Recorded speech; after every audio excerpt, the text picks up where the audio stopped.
It's time for Side Scrollers with me, Stuttering Craig. You decide when you lose, not other people. And Blabs. I like pickles. And co-hosted by our friends from around the internet. If you like common sense, hit that thumbs up button and, of course, the subscribe button. And join us Monday through Friday live at 11 a.m. Central Time. And now, broadcasting from our homes, it's time for the #1 gaming and entertainment podcast on God's green earth. It's time for Side Scrollers. 5, 4, 3, 2, 1. Oh, welcome on out to Side Scrollers on YouTube.com and Rumble.com and Twitch.tv and Spotify and everywhere else on God's green internet. What's going on, everybody? Happy Tuesday. I'm Stuttering Craig. Welcome to the #1 video game and entertainment podcast on God's green earth. It's Side Scrollers. Man, do we had a good one today. It is cold outside. It is chilly. But it's going to be hot in here. Right, Blabs? Hi. Hi, I just want to point out, we're not live on Twitch. Twitch sucks today. Twitch said that our title was invalid. And that's actually why we got started late on YouTube. But apparently we're good now. So, yes. Oh, yay. Hi, Twitch. What's up? Hello, 7 of you. Great to see you. Once again, watch wherever you want to watch. That's the beauty of us. Cast in the net as wide as we can go. Mm-hmm. We'll go wherever. We'll go wherever. But apparently you can't say... STFU. You can't say abuse. You can't? Yes, there are certain words on Twitch. Yes, it's right. Tell you what, somebody who's used to abuse, it's Ivan. Hi. What's up? Perfect. That was absolutely perfect. How are you, buddy? Abused. How you doing? I'm good. We're gonna have a good show today, man. I'm very excited to see what you're bringing to the table today because you got a lot to talk about, huh? Oh yeah. Always positive stuff. Always happy stuff. I'm gonna fill your soul with all the joys of the world.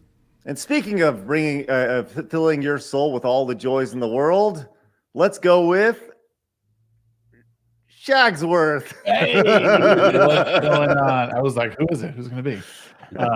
Hey, always great to be here. I hope I'm not all the stutters worth today too much. My ISP is being a pain, but it's always wonderful to be here. I'm so glad to be back.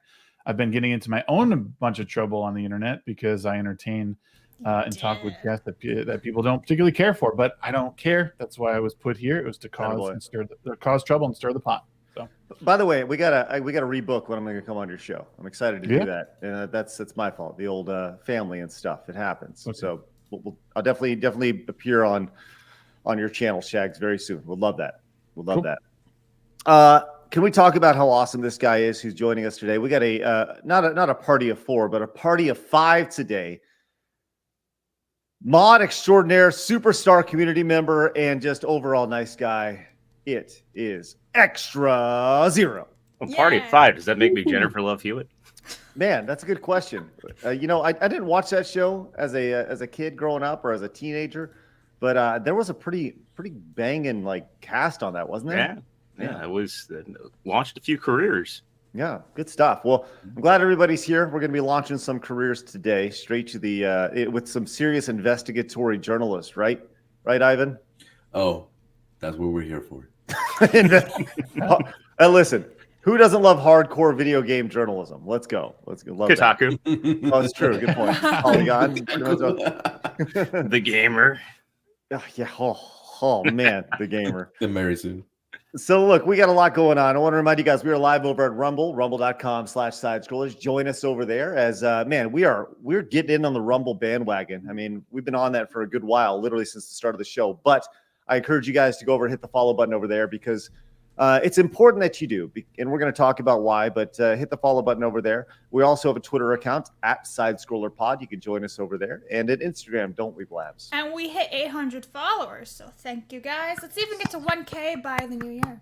Let's do it.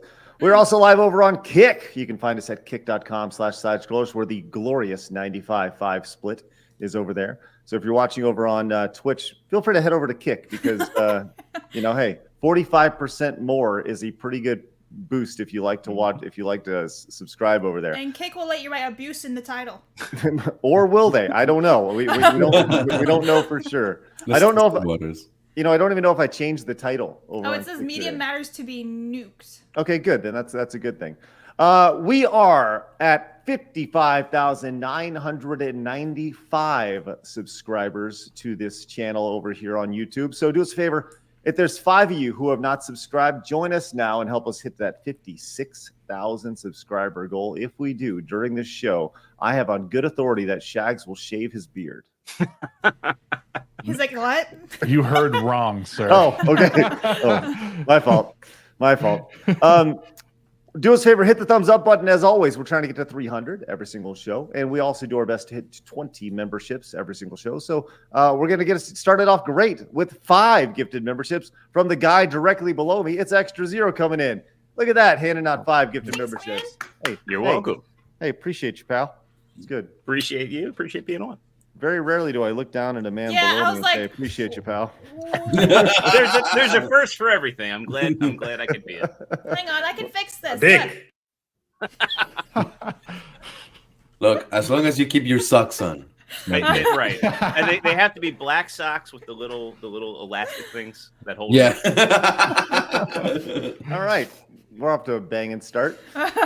Blue Shell also came in as a member for 5 months. Hail to another phenomenal side scroller stream. Keep up the great work, everyone. Hey, thank you so much, Blue Shell. Want to remind you guys that today is going to be the last show of the week, as Wednesday, Thursday, and Friday we're taking off for the live show to celebrate with our families for Thanksgiving. That's right, Thanksgiving, not Indigenous Peoples Day or anything like that. We're celebrating Thanksgiving, Christopher Columbus, Indians, the whole thing. We're going straight on in. I don't even like turkey. We talked about this a little bit, but He's weird. Ignore him. it's it's a thing. I do like fried turkey though. Fried turkey. You can throw anything in a fryer and it tastes good. But so yeah, there's that. But we're going to be doing that the next 3 days. But there'll still be lots of clips hitting the channel over the next few days. So we have them all the way queued up through Monday. So we got lots going up. Everything that hasn't gone up over the last couple of weeks, and some stories that we talked about. So Alan came in with the $9.99, says, good morning. The only media that matters at Side Scrollers, D-Day, Cobra, 99, Salty Cracker, Adam Cast, name a few. Hail all. Thank you, Alan. Alan, greatly appreciate that. Let it be known that we are the best and the greatest. Nikki came in with the $10 Rumble rant, says, what's your opinion on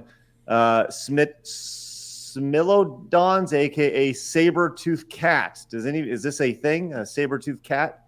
Anybody have any opinions on the saber-toothed cat? The fuck is that? Is that from Ice Age? I liked it in the Flintstones. Yeah, I think that's what we're doing with we're doing with this. Saber-toothed cat would be something out of the prehistoric age or some sort of. I don't know. Are we going to a museum? Is that what we're doing? No, I think we're just. Nikki wants to know our opinions on the saber-toothed cat. And Nikki, I'm going to be very honest with you. I haven't given it much thought, but in the event that I do, I'll probably think it's probably the best feline ever created. I mean, it's a cat with giant claws out of its mouth, and I think that sounds pretty awesome. So yeah, it got a Power Ranger after it, you know? Yeah, right. The original Yellow Ranger was the saber-toothed tiger. Look at that. Yeah, The correct. more you know. Well, thank you, Nikki. Hopefully that warms your heart with my lack of knowledge of the saber-toothed cat. Kratos came in and says, nice to see a full spectrum of facial hair represented. Hey, check it out. Look at the best facial hair on the docket. There she is.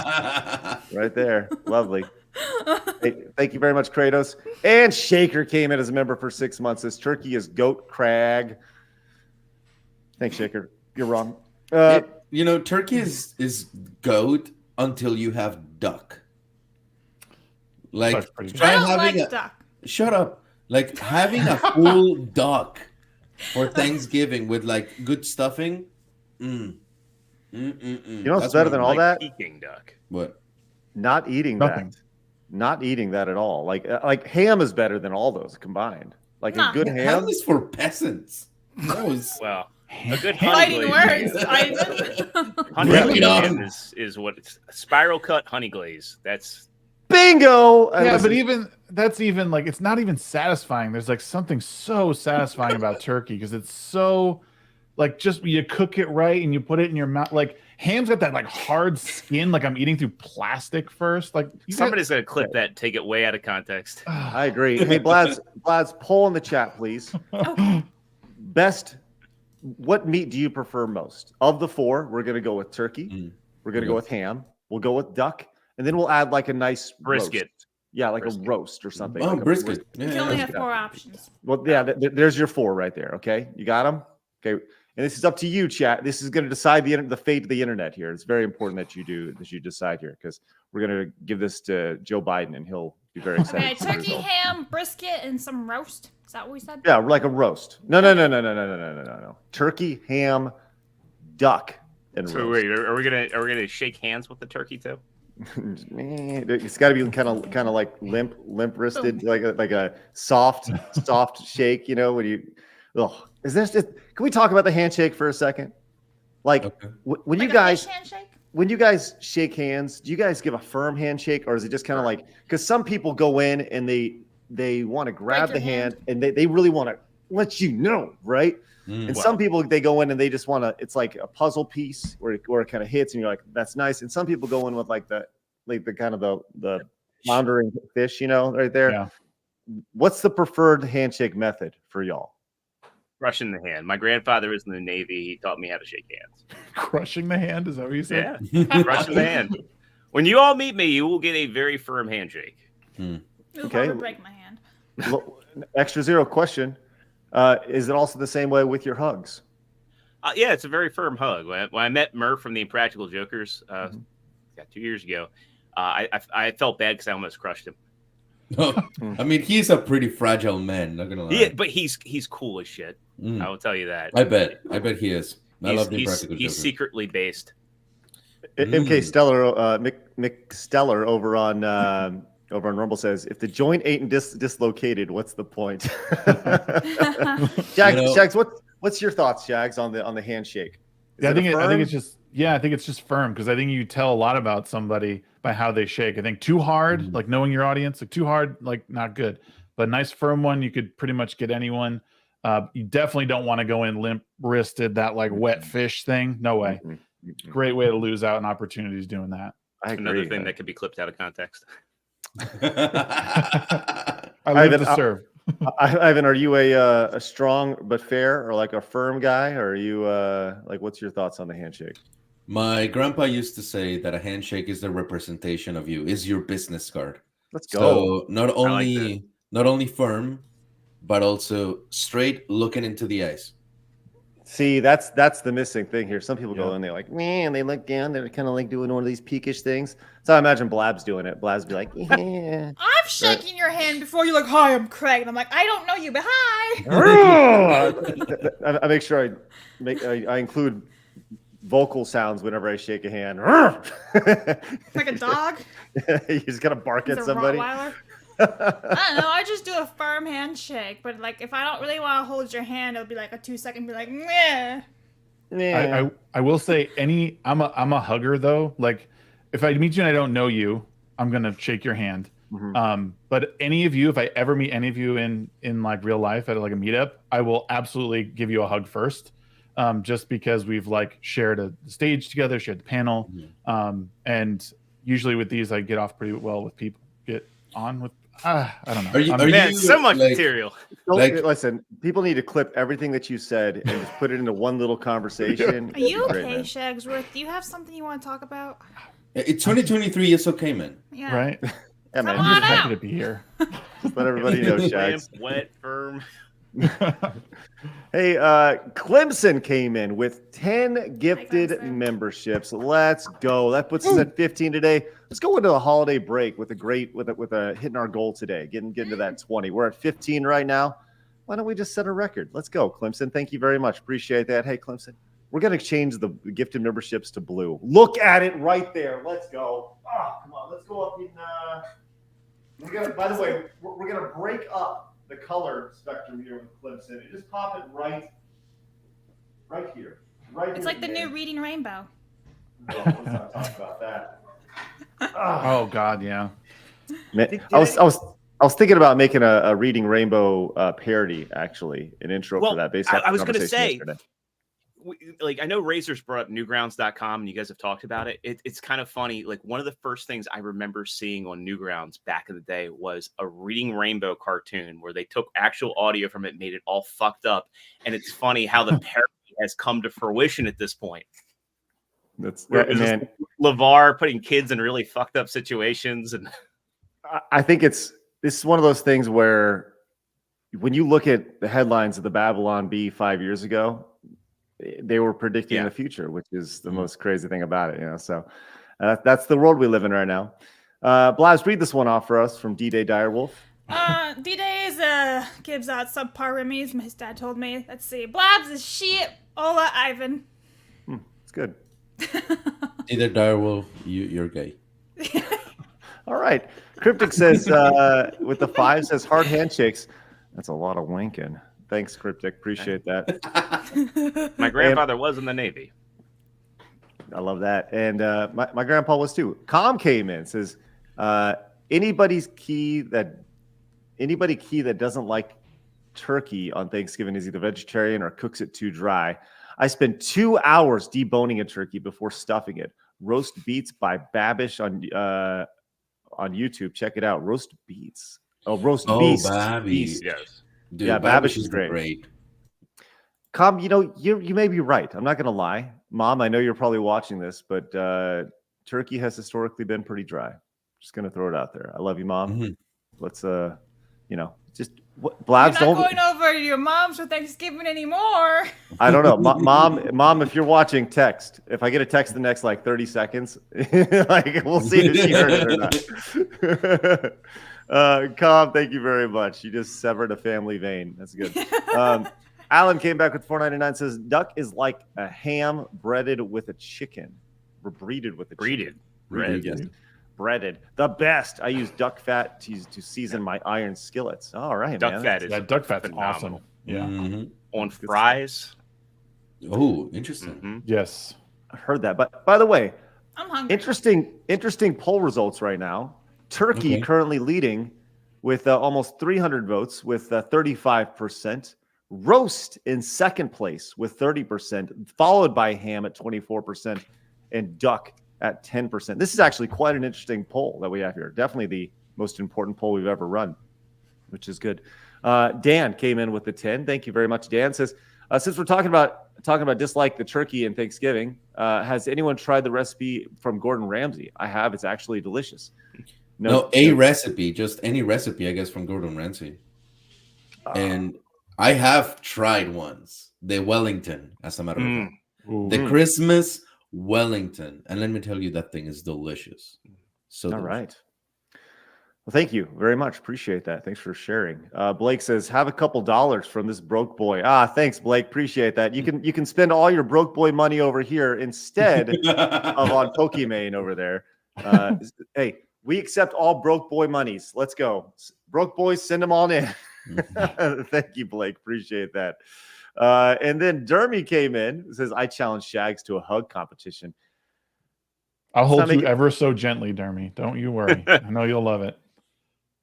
But are you like around the neck hugger or around the waist hugger? No, it's like, so I'll get you under one arm over the other, like shoulder, like kind of like I'll lock you in. Like a seat belt type of thing. Yeah, no, exactly. Because I want to protect you with my love. I want to give that. I want to breathe life into you. Yeah. Yep. That's what I'm here for. I imagine it more like that fight hug from the end of Step Brothers. Yeah. Yeah. Yep. What's wrong, Craig? You're just upset you have Shags, I don't care, man. I don't care. Whatever. Your sexuality is your thing, buddy. But just saying. Does your wife know? Yeah. Oh man, listen. I would love. I got to be honest. I'm telling you right now, when we do a side scrollers event, there will be a side scrollers event in the future, probably in 2024. When we do a side scrollers event, I would love nothing more than to see. I will devote 30 minutes on a content like stage calendar for a Dermy Wormy Shagsworth hug competition. I'm just going to tell you that right now. That'd be spectacular. So, and read it off, Blabs. What do we got? We finally got the movie quote of the day. Movie quote of the day. I know the drill. Smile, shake hands, and try not to call them quants. Vasily Stalin, death of Stalin. My wife just came in. My wife, listen, my wife just came in, walked around here, was going to walk behind, and then she walked right here next to the camera, and she goes, and I'm like, what? So I'm over here trying, like, do you want the upside down mirror goggles? Would you like the beer goggles? No, she would like the oven mitts. That's what she like. In her rightful place. I understand. There you go, honey. Yes. All right, nice. Yes. That's one thing that she has desired for Christmas is oven mitts. I need to get her some new oven mitts, which is good. So. All right, look, we got a lot to talk about today. We're going to get into the Elon Musk lawsuits, the fight on free speech. But like I said, the big thing is the Mappa stuff, which Ivan's going to get into. This is a anime studio which is doing things a little bit differently than the way we usually do things over here in the good old United States. But like I said, lots to talk about. As well as we're going to do at the very tail end, we're going to do a little "What are we thankful for" segment as we head into our little Thanksgiving break. So when we get to that, we'd love to hear what you guys are thankful for as well. But right now, it's time for my favorite segment. It's not actually, because Kratos gave us $69 on Rumble. He says I only $69 for Craig's dry, unappealing turkey titty. Best coming ever, man. Let's go, Kratos. I Kratos. had to do it before hard news. Yes, absolutely. Way to stop down the entire show. Kratos, let's get on that. I got to draw you up with going strong, going hard with that yellow. Are you going to draw a turkey titty or something? I'll draw a turkey. Yeah, absolutely. Absolutely. Hold on. Let me get this. Hold on. Listen. What does a turkey a lot of titty breast look meat. like? While I'm drawing the turkey blabs, can you please let everybody know it's time for my favorite segment, your favorite segment, God, I've never everybody done in the world's this. favorite segment? It's Can time for I hard do news. See if you can do it. Find it, Blabs. Find it. Find the audio. Please hold. Where is it? Why is there so many of them? Great job. Hang on. I love pickles. Pickles are the best. Pickles are tasty, and I don't drink the pickle juice. That was the one. He just needs to do a Christmas version of it now. You know, I can't actually find the hard news. It's a tr- I could have I gone found the wrong. hardcore gaming.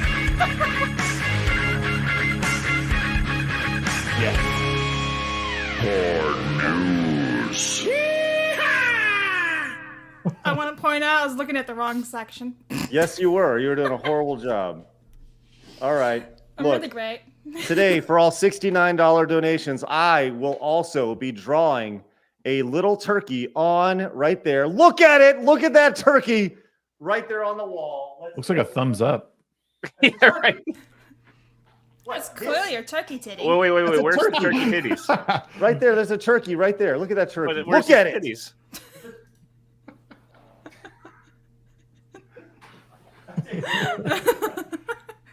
Right there. Kratos, thank you so much. Appreciate that. Let's get back into the big show here. I thought that looked pretty good. I'm not going to lie. I was like, I'm pretty proud of that turkey. It's Hey, shit. Krat. All right, let's get into it. The big news today. Coming off yesterday's story, we had the big news that Media Matters was in the crosshairs of Elon Musk after Elon Musk was in the crosshairs of Media Matters. We saw that Media Matters, which is a watchdog organization, and their job primarily is to go in and let people know that they should or should not be advertising for companies because media matters. I will say this. Their branding is spectacular. Their name is great. It sounds authoritarian,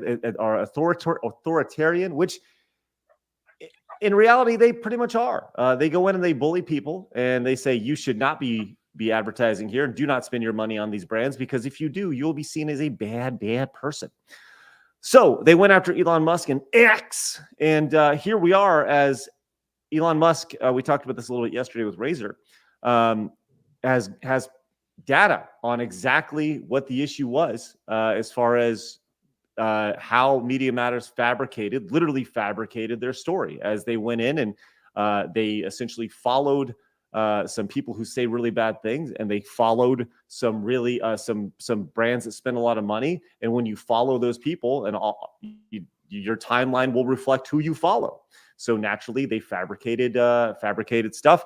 So now here on the next step is lawsuits have been filed, as Elon Musk tweets out. It says fraud in both civil and both civil penalties. This is coming from the great state of Texas, and Ken Paxton, as he opens an investigation into Media Matters for potential fraudulent activity. He says, we are examining the issue closely to ensure that the public has not been deceived by the schemes of radical left-wing organizations who would like nothing more than to limit freedom by reducing participation in the public square. Here it is right here, right there. There it is right there. Thank you very much, Ken Paxton in the state of Texas, for doing this, courtesy of Elon Musk. But that's not it. Well, that's not all. We are not done. As in addition to this, we actually have the lawsuit itself coming that has been filed against, courtesy of, this is in the Fort Worth division here in Texas, which Fort Worth is in the North Texas area. When people think of the Dallas-Fort Worth Metroplex, here it is. This pretty much goes directly into the what they're claiming here right off the bat with the complaint. But the long story short is they have fabricated things against X to make them look bad. But it doesn't end there, as Donald Trump's platform, Truth Social, has also filed a defamation lawsuit against 20 other companies. So we're getting a little pushback, but it's not done there, because guess what?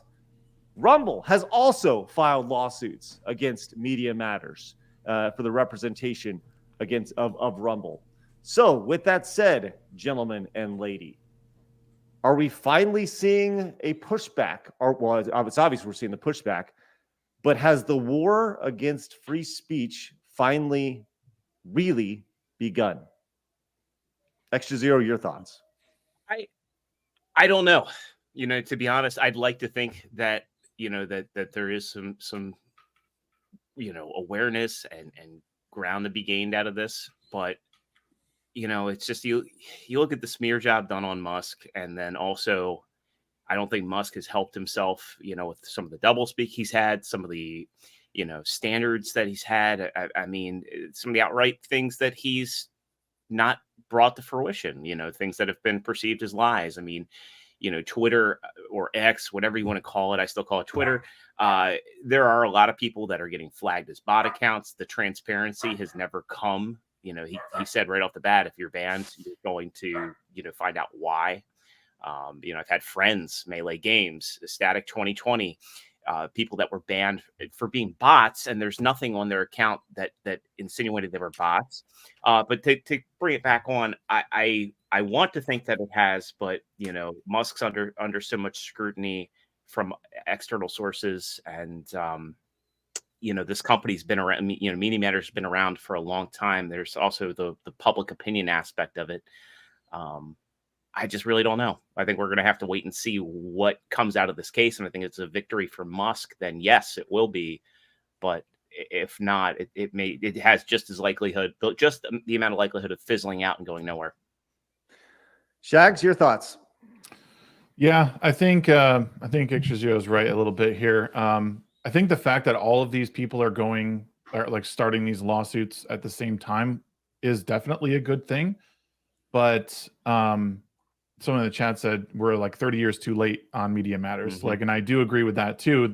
The journalistic integrity is non-existent at this point. It used to be that journalism was to investigate things and to question authority, and now all they do is they sort of run parallel to each other in hoping to push whatever news that they want or message they want to push out.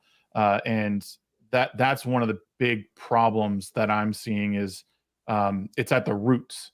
So unless you can somehow get down to the roots and pull these companies up and pull the corruption out, you're just going to keep seeing it. And it's really hard to control that on platforms like Twitter and Facebook and all that. Like there's no clear head to them. You know what I mean? Like even if you take out the CEO, you put someone else in, I don't know. I would like to think that this is the start of the real war on freedom of speech. But I think there's so many avenues to this because it's a global platform. How do you regulate speech in this way? I think Elon's doing the best job he can, but I agree with Extrazero. Like, he hasn't delivered on a lot of things that he said he was going to, and that does not weigh in his favor. But now that we have all these lawsuits in place, I think we might start seeing some shift, at least away from politics. Like getting politics out of it. Yeah, I think that this is ultimately going to battle, really just boil down to money versus money. And you're dealing with, one of the richest men in the world who has spent more money than you can know what to do with, right? The idea of spending $44 billion on a platform, right? Mm-hmm. So you're going to go into what did the legal funds look like of X versus Media Matters? And I got to be honest, in a situation like that, given where this has been filed in Texas, in Fort Worth, where, look, I'm going to tell you straight right now, like, this is within, 45 minutes from where I live, right? And in the North Texas area, like, everything's 45 minutes from everywhere in North Texas. And people believe in this down here. People believe in the idea of free speech. And I think that if this goes to, let's just say even a jury trial, or even a judge trial, right? I think that this is going to end up in Elon Musk's favor. And I ultimately, I think that he will either own Media Matters by the time it's done, or he will he'll bankrupt it. One of the two. And well, aren't they a nonprofit technically? Technically, yes. I believe they are a .org organization. So I mean, I don't know. Can you bankrupt a I mean, I don't know how that works from a nonprofit perspective, and maybe that's the shield that's always had them up, that's always kind of propped them up, which is even more shady. The idea of like activism through through charity, which is crazy. Ivan, what are your thoughts on all this? I think I'm gonna be a little pessimistic and a little bit of a Debbie Downer on this, but I think the war on freedom of speech ended a long time ago, and we lost. And none of these people, not Donald Trump, not Elon Musk, not any of them care about freedom of speech. They care about their audience, and they want the praise of their audience. Now, because other media are chastising their audience in a way, they're retaliating. But like, these people have an insane amount of power. And if there's something that they also have in common is their ego. They love being praised and they hate being insulted. And, I will never say that Elon Musk praises freedom of speech, because we've seen him block people that criticize him. So clearly he only cares about his truth, not the whole truth or the whole freedom of speech of people. He cares about the freedom of speech of the people he wants. So I don't think we have a good versus bad. We just have a lot of bad people with a bunch of egos that are fighting amongst themselves to get their audience not silenced.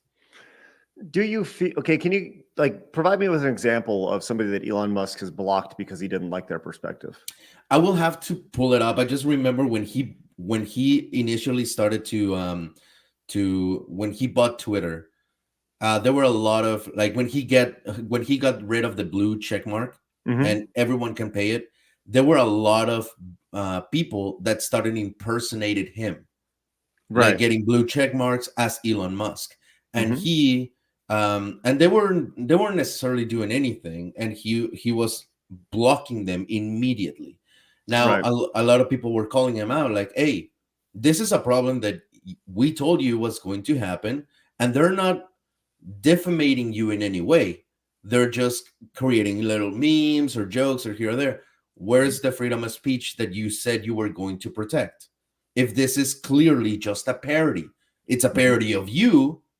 That is not hurting the people, is not claiming any sort of wrongdoing. It's just a joke. Why are you censoring it if you're not censoring other parody accounts? Stuff like that, So as somebody who has parody accounts of me, I think the danger with parody accounts isn't the idea when they're making jokes or whatever, or they don't agree with you, whatever. The danger of parody accounts is when they start impersonating you in conversations acting as you, right? Which that's happened with me many, many times, right? And the idea of trying to damage relationships that exist or damage relationships before they even begin, right? And so in a situation like that, I understand. As far as like, people disagreeing with you, whatever, who cares, right? As far as people poking fun at you, it is whatever, who cares? But the idea of trying to damage relationships, that I think for me, that's where things kind of cross the line. But obviously and we're dealing with Elon Musk, who is one of the most well-known, richest people in the entire world. So the idea of him being mocked and ridiculed is something that, it's exponentially greater than anything that, anybody in our little bubble could ever even think about. Right. I understand. I understand what you're saying. And I do think that I will say this. I don't agree with everything that Elon Musk has done. But I do think that he's done more positive than negative. And I don't think anybody is black and white. There's no good, there's no bad. There's shades of gray in literally everybody. You can do your best to be as good as you possibly can. And I think that a lot of people who are doing bad think they're doing good. And I think there's a lot of people who are doing good. Often, sometimes they end up doing bad. You see that all the time the last few years, where people they're doing it because, I have compassion and blah blah blah blah, and decisions have been made because they thought they were doing good things that ultimately led to horrible things happening. So I do agree with you from that perspective, and that there's truly no all the way good or all the way bad. Darian points out, says, but Soros is funded Media Matters. That is correct. I just did a quick search on as far as the lawsuit, the money versus money aspect of it, and Elon Musk is, he is a multi-billionaire, $80 billion still, something close to $100 billion in value. George Soros only $8.5 billion. So, Elon Musk could still take, that backed organization to the bank. From that perspective. And I just wanted to say, like, I'm not saying that the entire world is just burning and that's it, like, clearly, even if I agree or disagree with like Elon Musk or Donald Trump or whoever they might be, they do bring good stuff to the table, even if they're only fighting. Like I said, I will die on that hill that they're only fighting for their audience.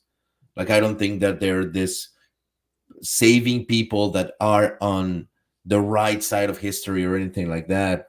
And what I mean by the right side of history is meaning that they are solely good guys. They're just like this God-sent angels, because no person is, Agreed. But I do think that, like, there is also, with what they're doing, it allows for other companies or any entities to also be in check. So we see a repercussion positive for us, because we can still do or say whatever we want in a way. But yeah, ultimately, I would say it's more of, that battle of egos that sometimes we benefit of. I picked up on something you said there, Ivan, and Craig and Shags. I'm wondering if maybe you've noticed this, but we're all about the same age, and I feel like back in the 90s and even the early 2000s, there would be public figures who, they would do something that nowadays would be considered polarizing, do something or say something we disagree with, but we could still find ourselves either in agreement with them at times. We didn't find them as polarizing when they did certain things. Sure. And I think maybe that's a factor. Yeah. Oh, yeah, definitely. I think that when you look at what social media has done, and for me, this always stops and starts with social media, right? Social media has broken down the barrier between us and those celebrities. The idea of previously in the 90s and early 2000s, 80s, whatever, there was a wall, to where we didn't know everything that our celebrities that celebrities did, movie stars did, rock stars, whatever, and that was great, because it allowed us to enjoy it. Sometimes ignorance is bliss in that situation. And you even yesterday with like LeVar Burton, you look at some of the things that he's saying and you're like, really? Like, never meet your heroes, right? LeVar, Reading Rainbow guy. This is the guy from The Next Generation. This is the guy from Reading Rainbow. You know, this guy saying that. Wow, that's crazy. You know, and for me personally, I'm able to separate the artist from the art a lot of times, but there are certain things that you're like, you know, like companies like with Disney, I can't support that. I refuse to support that. And, you know, that's just as a parent, I just refuse to get behind those things. So yeah, I definitely hear what you're saying. Extrazero. I think that's, you know, a very valid point. So I did want to add too. I think the other good part about this lawsuit is that Elon Musk is very deliberate in the things that he invests in and pursues. And generally speaking, when he does pursue something, it's a success. Maybe not right at first, but like, I mean, he's successfully privatized space exploration. He bought a giant social media company at a loss and has turned it into a much better place, in my opinion. PayPal, whatever, anything he's invested in, he's done very well. I don't believe he would have gone to this length for a lawsuit if he didn't have something, or he felt something would really back him and he could make some positive change. That is one, because I mean, Trump shoots from the hip way too much. And I would take with a grain of sand, or grain of salt, whatever. Oh my God, I'm not having a good day. And then same thing with Rumble. I love Rumble, but I worry they're leaning too far into this freedom of speech thing, and they're forgetting to like make their own bed first and then come with it. But I think Elon here has something, and I think he can make some difference. And at the end of the day, what we need to do is remove political influence out of this, because that's the freedom of speech argument, right? The government is not allowed to regulate what we say, even by proxy. So that is the big issue, and that's what I'm hoping that he can fix here. You know, let me just kind of say this really quick. You know, the idea of Elon blocking people, right? Like, I block people on Twitter all the time, right? And people go, "Well, I thought you enjoy free speech." I do enjoy free speech. That doesn't mean I want to like you're just annoying, right? Yeah. It doesn't mean that I don't appreciate that you can say what you can say, because you can still say it. I just don't want to hear it. You know, it's like if I was walking down the street and there was some crazy person on the corner telling me what a bad person I am because they're protesting whatever, or so, you know, whatever, you walk away. It's the same thing as blocking somebody. You walk away. You don't want to hear it, so you go a different direction. Right? I think that's muting, though. Well, I think people should embrace the mute, not the block. I think block is a bit. If I'm being honest, I think blocking is a bit beta. I think and I've blocked before, so I will take this. But I think muting is more, and I say that with all love. I don't mean that to be malicious to anyone who blocks. I think mute is better because they can say whatever they want and still be around, but you're never going to see it. Like, I think if you're a true free speech absolutist, if there's any of those left, that's what you should do. And people might, but they can still say it. They can still say whatever they want. True. They can. I just don't have to hear it. That's I'm actually with Shagsworth on that one. I never block people unless it's like actual like sexual harassment DMs that I'm getting. Otherwise, I just constantly mute them, because a lot of these people who like target you will actually use that you block them to their advantage. Be like, oh, they can't handle they can't handle. So I usually just mute them all and be like, you can say whatever you want, and you have no ammo against me because I'm just completely ignoring you, and you're not even blocked from me. So it's like pisses them off more. Yeah, it's kind of like that, but it doesn't really relegate to like free speech, in my opinion. I still think they can still say whatever they want. I mean, you just won't see it, and they just can't tell you. And it's like, well, whatever. You can't tell me. I don't care. So I feel like I'm kind of with Craig, but I'm also with Shagsworth. I'm like in between. Well, I think I would never block you. I think I used the wrong word with blocking. First of all, I think is disabling the account. I think that's you mean ban? Like ban? Yeah. Oh, okay. Sorry, yeah. I didn't like. Obviously, I'm all for blocking. Like, I would block Blabs if I could, honestly. But remember, English is not my first language. But yeah, I think what I meant to say is disabling the account, like forbidding them from talking, not necessarily blocking, but disabling accounts. Right, and I think for me that goes back to your personal preference, right? Blabs like I agree with both of you, right? And that comes back to the wonderful idea of you can do what you want. Just don't tell me about it, right? Some people will block, some people will mute, some people whatever, right? But at the end of the day, it's not like you're saying you can't say that. Right. For me, my thought is like, you can say whatever you want. It's up to me to decide if I want to listen to it or not. Right. Yeah. So, and as Superman came in, if he wasn't scared of green rugs, says, I disagree. Freedom of speech and blocking are not in the same wheelhouse, because they can say what they want, but I have the right to not listen and block, especially when people are being vile. Yeah, that's what I meant. Like, not the blocking, but like, let's say, for example, this is just an example, not saying that it's happening.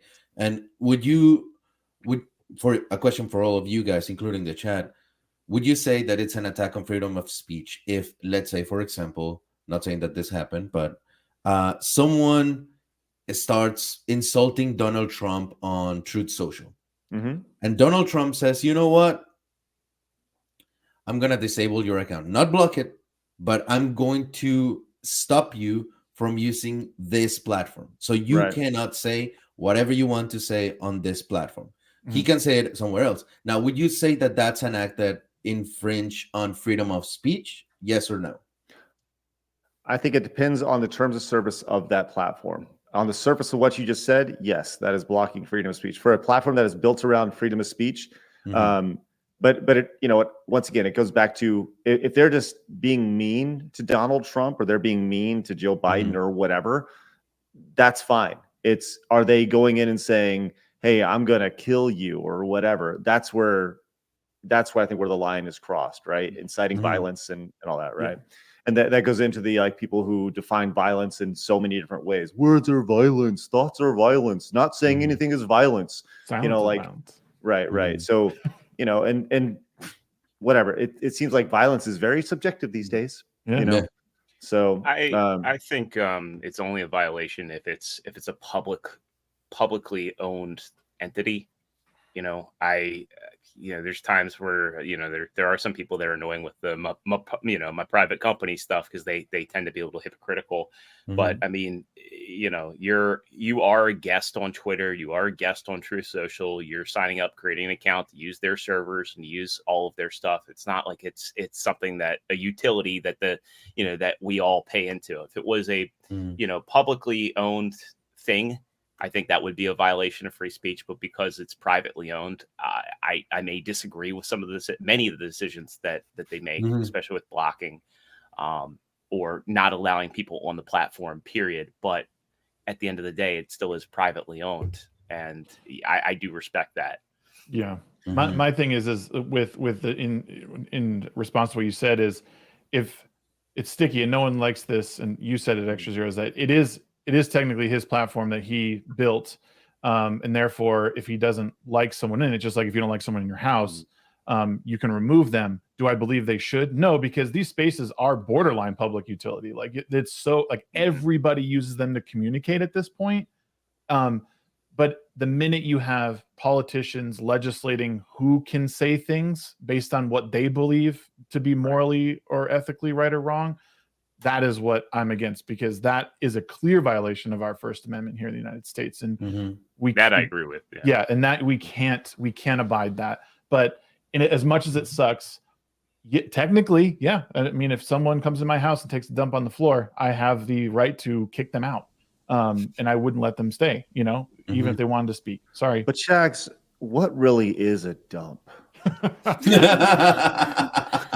All right, let's get to some super chats. Rob says, I'm British. When you guys say roast, what do you mean exactly? Rob, thank you very much for that super chat. Greatly appreciated. A roast is like a brisket, like beef brisket. But I think that's what people primarily think of when they think of a roast in the United States, primarily. Yeah, just any cut of beef, like chuck or I think chicken though, like a roasted chicken in the oven.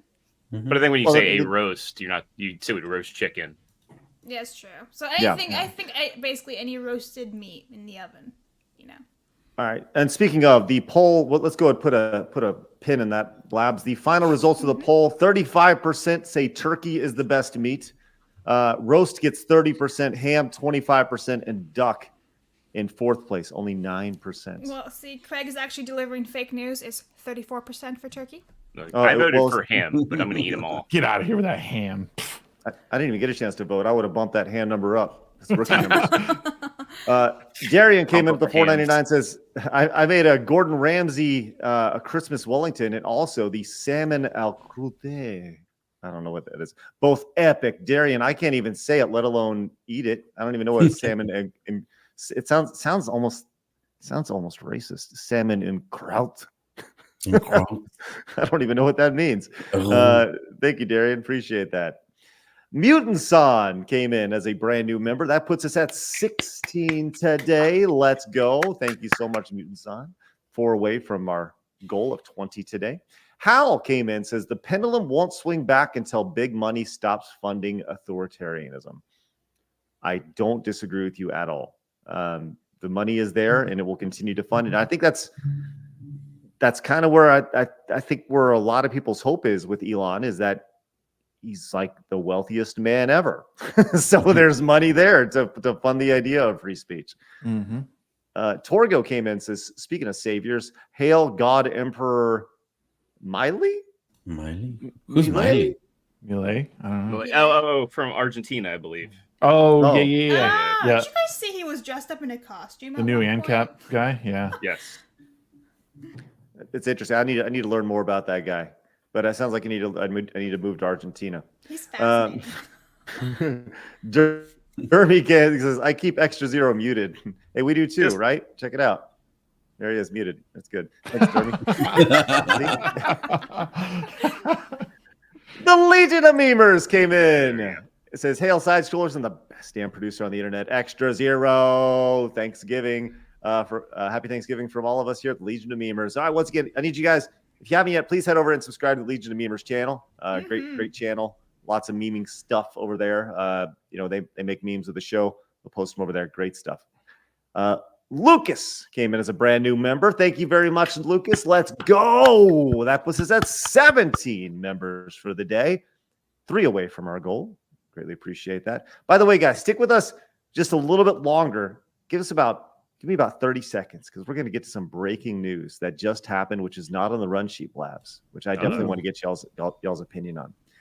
Darian Murphy also came in with the $4.99. Says salmon. Is it? Do you guys say salmon or salmon? How do you guys say that word? Salmon. I say salmon because I have a weird accent. Don't do that. No, here's the thing, right? I have a foreign mother, so she says salmon, like salmone in Italian, right? And so when I was growing up, I'd mix the 2 languages together, and now it's just salmon. Thank you, Labs. Darian says salmon. Salmon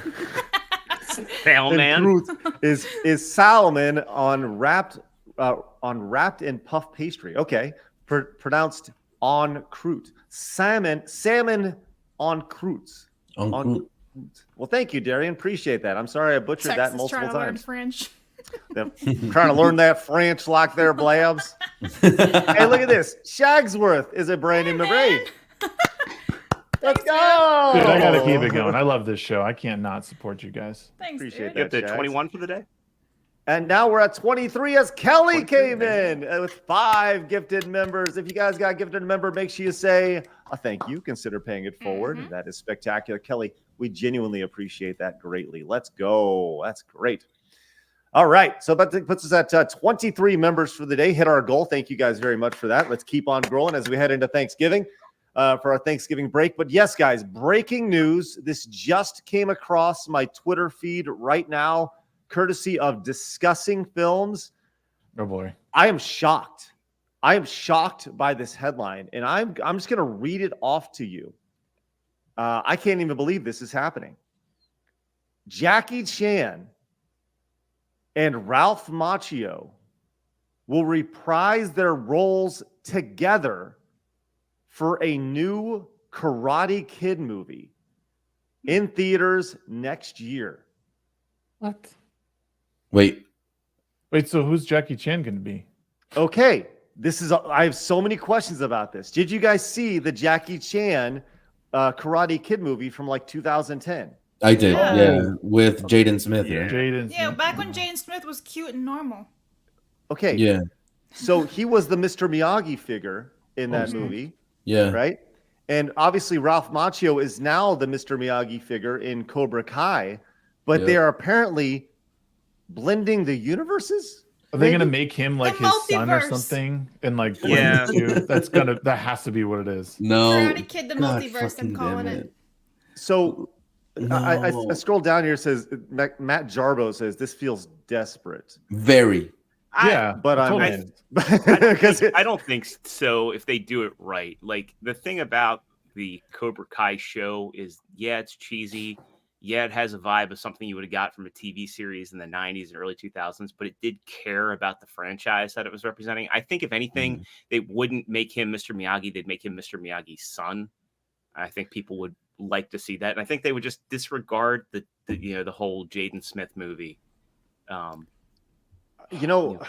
apparently, 69 though. but who? Ralph Macchio or No, Jackie Chan? Jackie Chan. Like, let the guy get the Okay. arthritis in peace. Wasn't Machio like 55 or something? He's Yeah. old. He's not young. Yeah, He's 30 he's in those just movies. a couple of years younger than Jackie Spring Chan. chickens. Yeah.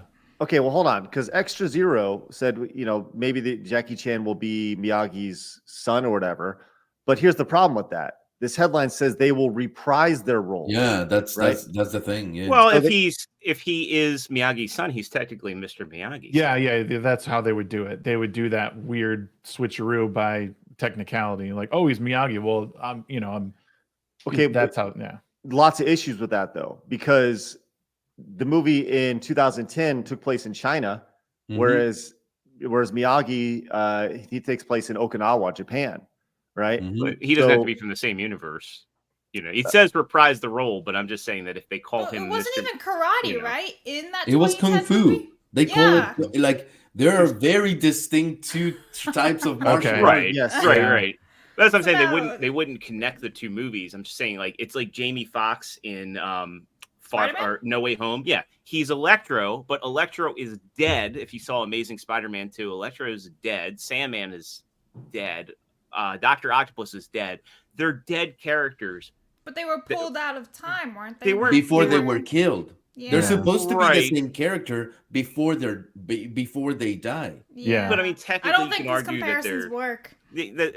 I think I'm not really treading Bamboozled. enough water on that one. Okay, But I'm hold just on. saying.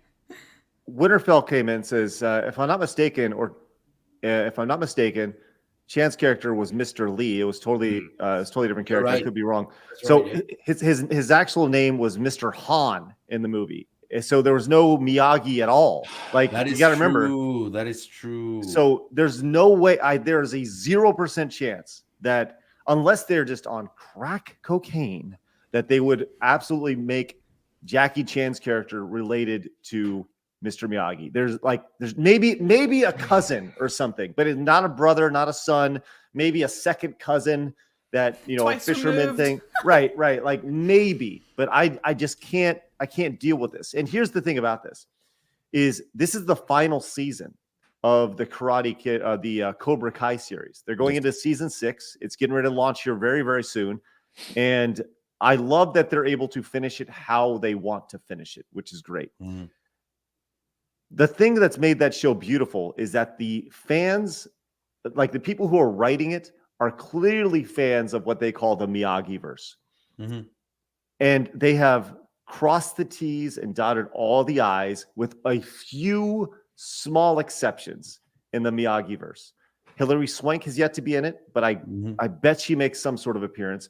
But they have had all these little things, like these tiny little Easter eggs that you would not think would make a difference. Like 30 years later, they come back and they make a difference in it, right? Mhm. Case in point, yeah. Well, Chosen was a big character in 2, but the girl that Miyagi and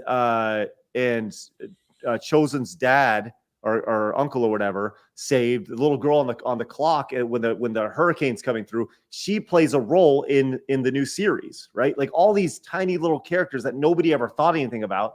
She actually helps Miyagi later on down, or Daniel later on down the line. So I'm really intrigued by this. But I think that the way that this guy says this feels desperate, but he follows it up with, but I'm in. But I'm in, And yeah. he's right. Right. I don't think this screams desperate because I have hope, because if it's written by the same people who have done Cobra Kai, they haven't messed up so far. And if they want to finish it up with like a 90-minute movie to kind of finish up the whole Miyagi verse, okay, I'll roll with it for sure. You see, I would be down for that. Like this movie to be like a kind of closure on the universe per se. Because if there's one thing that I hate about modern media, is that they don't know when to finish things. They just set up the next product. You never have a closure on anything. Any Disney Plus series, any whatever series, just sets up the new product to come. Shut up, buy it, enjoy it. Well, but this is why you just end it with the show. Why can't they finish anything? Say it, Shags. Go. Off. Finish the show. Be done. We don't need another movie. Yeah, I agree. I don't think it's necessary. I honestly think this movie is not necessary. But granted, I didn't think a series about Johnny Lawrence was necessary. You know? But they're Look at his hair. Go, Shags, go. It's wrong. It's wrong for all the reasons that Cobra Kai is right. Cobra Kai capitalized on another side of the story that we already knew, and we can identify with an older character. And I would say that Ralph Macchio's part in that show is one of the weaker parts of the whole thing. Oh man, I can't believe that people are actually entertaining this movie. Like it's the worst idea. The worst idea. Now, to be clear, I agree with you 100%. Up until 5 minutes ago, when we started talking about this, I was like, okay, I'm really glad they're finishing this on how they want to finish it. And then they're like, but another movie, and I'm like, more money, here we go. You know, like I'm the idiot over here because I'm the one who's so tied to nostalgia and Karate Kid and my childhood and watching You this. said that about Indiana Jones, and you never went to see 5. That's true. I didn't go see the new movie, but I will say this: I am way more tied to the Cobra Kai Karate Kid universe than I've ever been to Indiana Jones. You made Shagsworth upset. I didn't know. I missed the hat removal. I took my. It's fine. It's fine. We'll replay. I'll see it on the replay. I'm clipping that shit. Cobra Kai is such a great show. And to lead with, oh, we're gonna blend these, bring these characters back and reprise their roles. There's just no reason to. And again, this goes back to Hollywood not being able to end stories. Just finish them. We don't need a nightcap on the Miyagi story. We know what happened to him. Let's just be done. And I just think it's another paycheck for Macchio. It's another paycheck for Jackie Chan. Mm-hmm. I just wish people would just be done. And you know what? If Johnny Lawrence is not in that movie, not a lot of people are gonna see it because right now, Johnny is the heart of the Karate Kid franchise. Yeah, no one's lining up to see Macchio at these conventions. Mm-hmm. There's endless lines to see William Zabka. That's who people want to see because that's the story that people are interested in right now. Macchio had his time, and now he can stay the background character in this story. Can I just, since he has not been announced for this, can I just throw out a really crazy conspiracy theory? Yeah. He dies at the end of season 6, and maybe that's why he's not in the movie. That's Johnny's closing sequence, is he dies in a fight against Kreese and Silver or something along those lines. And just, could you imagine what would happen if Johnny Lawrence dies in a fight? And maybe he's trying to save his pseudo son or his real son in the show. Mm-hmm. I don't know, man. Like you want somebody to go out as a hero, Johnny, who you want a full character arc. Oh man. But that's fine. You could end it that way, and that would be awesome. And I think people might even be on board with that. But again, it's okay to just end it, and then maybe have Ralph Macchio taking over Cobra Kai in his wake, and just into the sunset. He puts on the gi, and then exit stage right. We don't need another movie to explain why. Blah blah blah blah blah blah blah blah blah. By the way, I really appreciate that Theodore Roosevelt says this.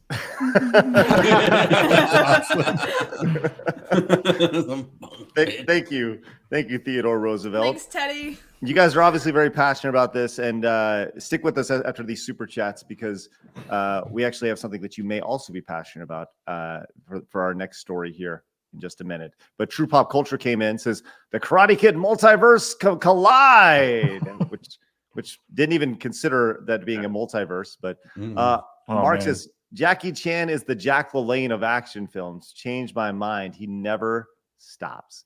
He'll never stop. I think that's Stallone. Man, do you guys even know Blabs? You probably have no idea who Jack LaLanne is. Who knows who Jack LaLanne is here on this panel? I do. Yeah. Do you know who he is, Shags? Oh, awesome. Sorry, my hands over here. Question though, do you own his juicer, Craig? I did actually own his juicer. Hell yes, yeah. I No did. way. So Blabs, Jack LaLanne was like the first fitness guru in the United States. And Wasn't that Arnold Schwarzenegger though? no. This is like in the 50s and 60s, way before. And he actually had I used to watch, actually do his workouts in the morning. You could find him on YouTube or whatever. And On VHS. no, this was long before VHS. Yeah. This is beta. He would wake up, he'd have these morning shows and they were designed towards women. And he'd be like, women, no man's gonna want you being all fat. So let's stand on up and let's get going and let's do some squats, sit down. And he'd teach people, primarily women, how to work out in the morning. And he had a full jumpsuit. He was awesome. Jack LaLanne was spectacular. It was great. Winterfell says, correcting myself, Chan played a Mr. Han. Yes, correct, Winterfell. That makes more sense. I never saw that 2010 Karate Kid. Oh, you're not missing much. Yeah, It was okay. You're It was not. okay. EHAF came in with the 10, says, I think Ivan is right. The free speech fight was lost a long time ago. And what we're seeing is people have noticed and started fighting back to get it back. Thank you, EHAF. Greatly appreciate your support. Thank you so much for the 10. Clemson says, less than a 0% chance that China allows its most prolific action star to be portrayed as someone of Japanese lineage. That is true. That is true. That's a good point. I agree on that one. Very good point, Clemson. Thank you very much. Cliff came in, says, only way it makes sense is Jackie Chan was Miyagi's first pupil. The pupil side of it. There you go. Daniel was the most promising. It could be a story of who inherits Miyagi's legacy. Ooh, Cliff, I like that. Yeah, that's interesting. I mean, but I think the idea, hasn't Daniel always fought for the idea of just spreading Miyagi's legacy? The more people that know Miyagi's legacy. So why would only one person inherit? Say Mr. legacy? Han doesn't want everyone to have the abilities or, whole great power, Right. responsibility. Dan says, yeah, Jackie Chan is still making movies in Hong Kong, but it's nice to see him in the new Karate Kid film. That's crazy. Even just say that. Never thought that happened. Elite Neo says, if there's anyone who has a high chance of dying during season 6, it'd be Terry Silver. There's been subtle hints he has some terminal illness. Well, I guess we'll see what happens. We'll see. It's being released very soon. Maybe that's a show.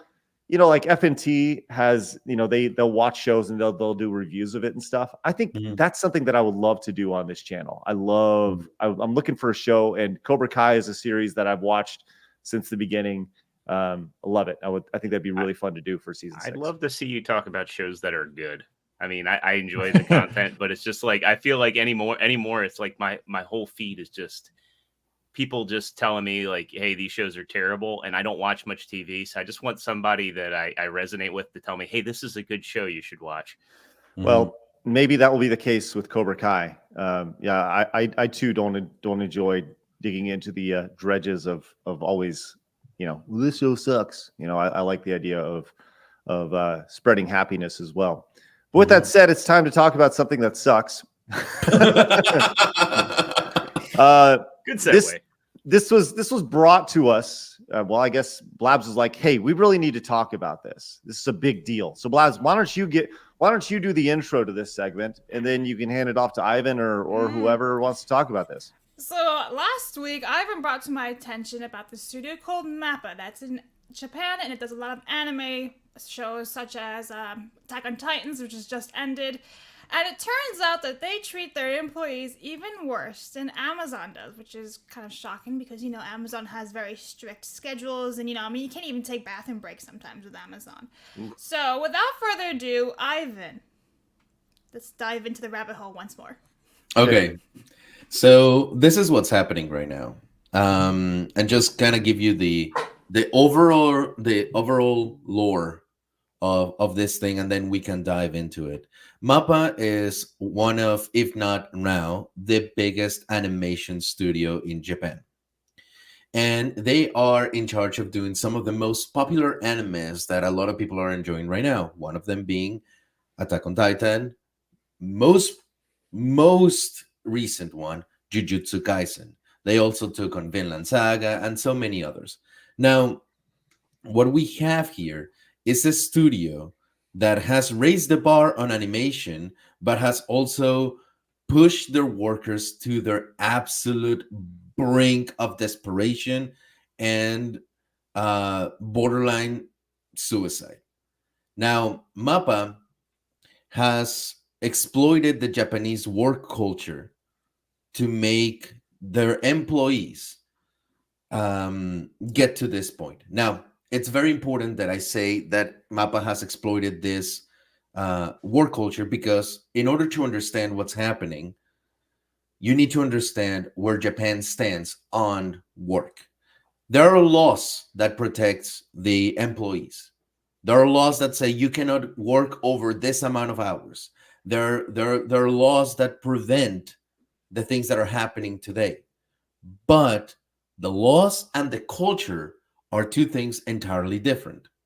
Now, the culture in Japan is that you are a team player. If you're sick and you're going to miss one day of work, you need to make sure that someone can do that work, or that you do it, or like that work cannot be missed. You cannot get behind. So you either figure out how to fill in that little gap that it's going to happen, or you just don't miss it. Okay. And that is praised. Now, it's very often that you see people sleeping at their desks at work. And that is seen as a sign of pride. Like, oh, you're working so much, you exhaust yourself to the point that you're just sleeping at work. Good for you, buddy.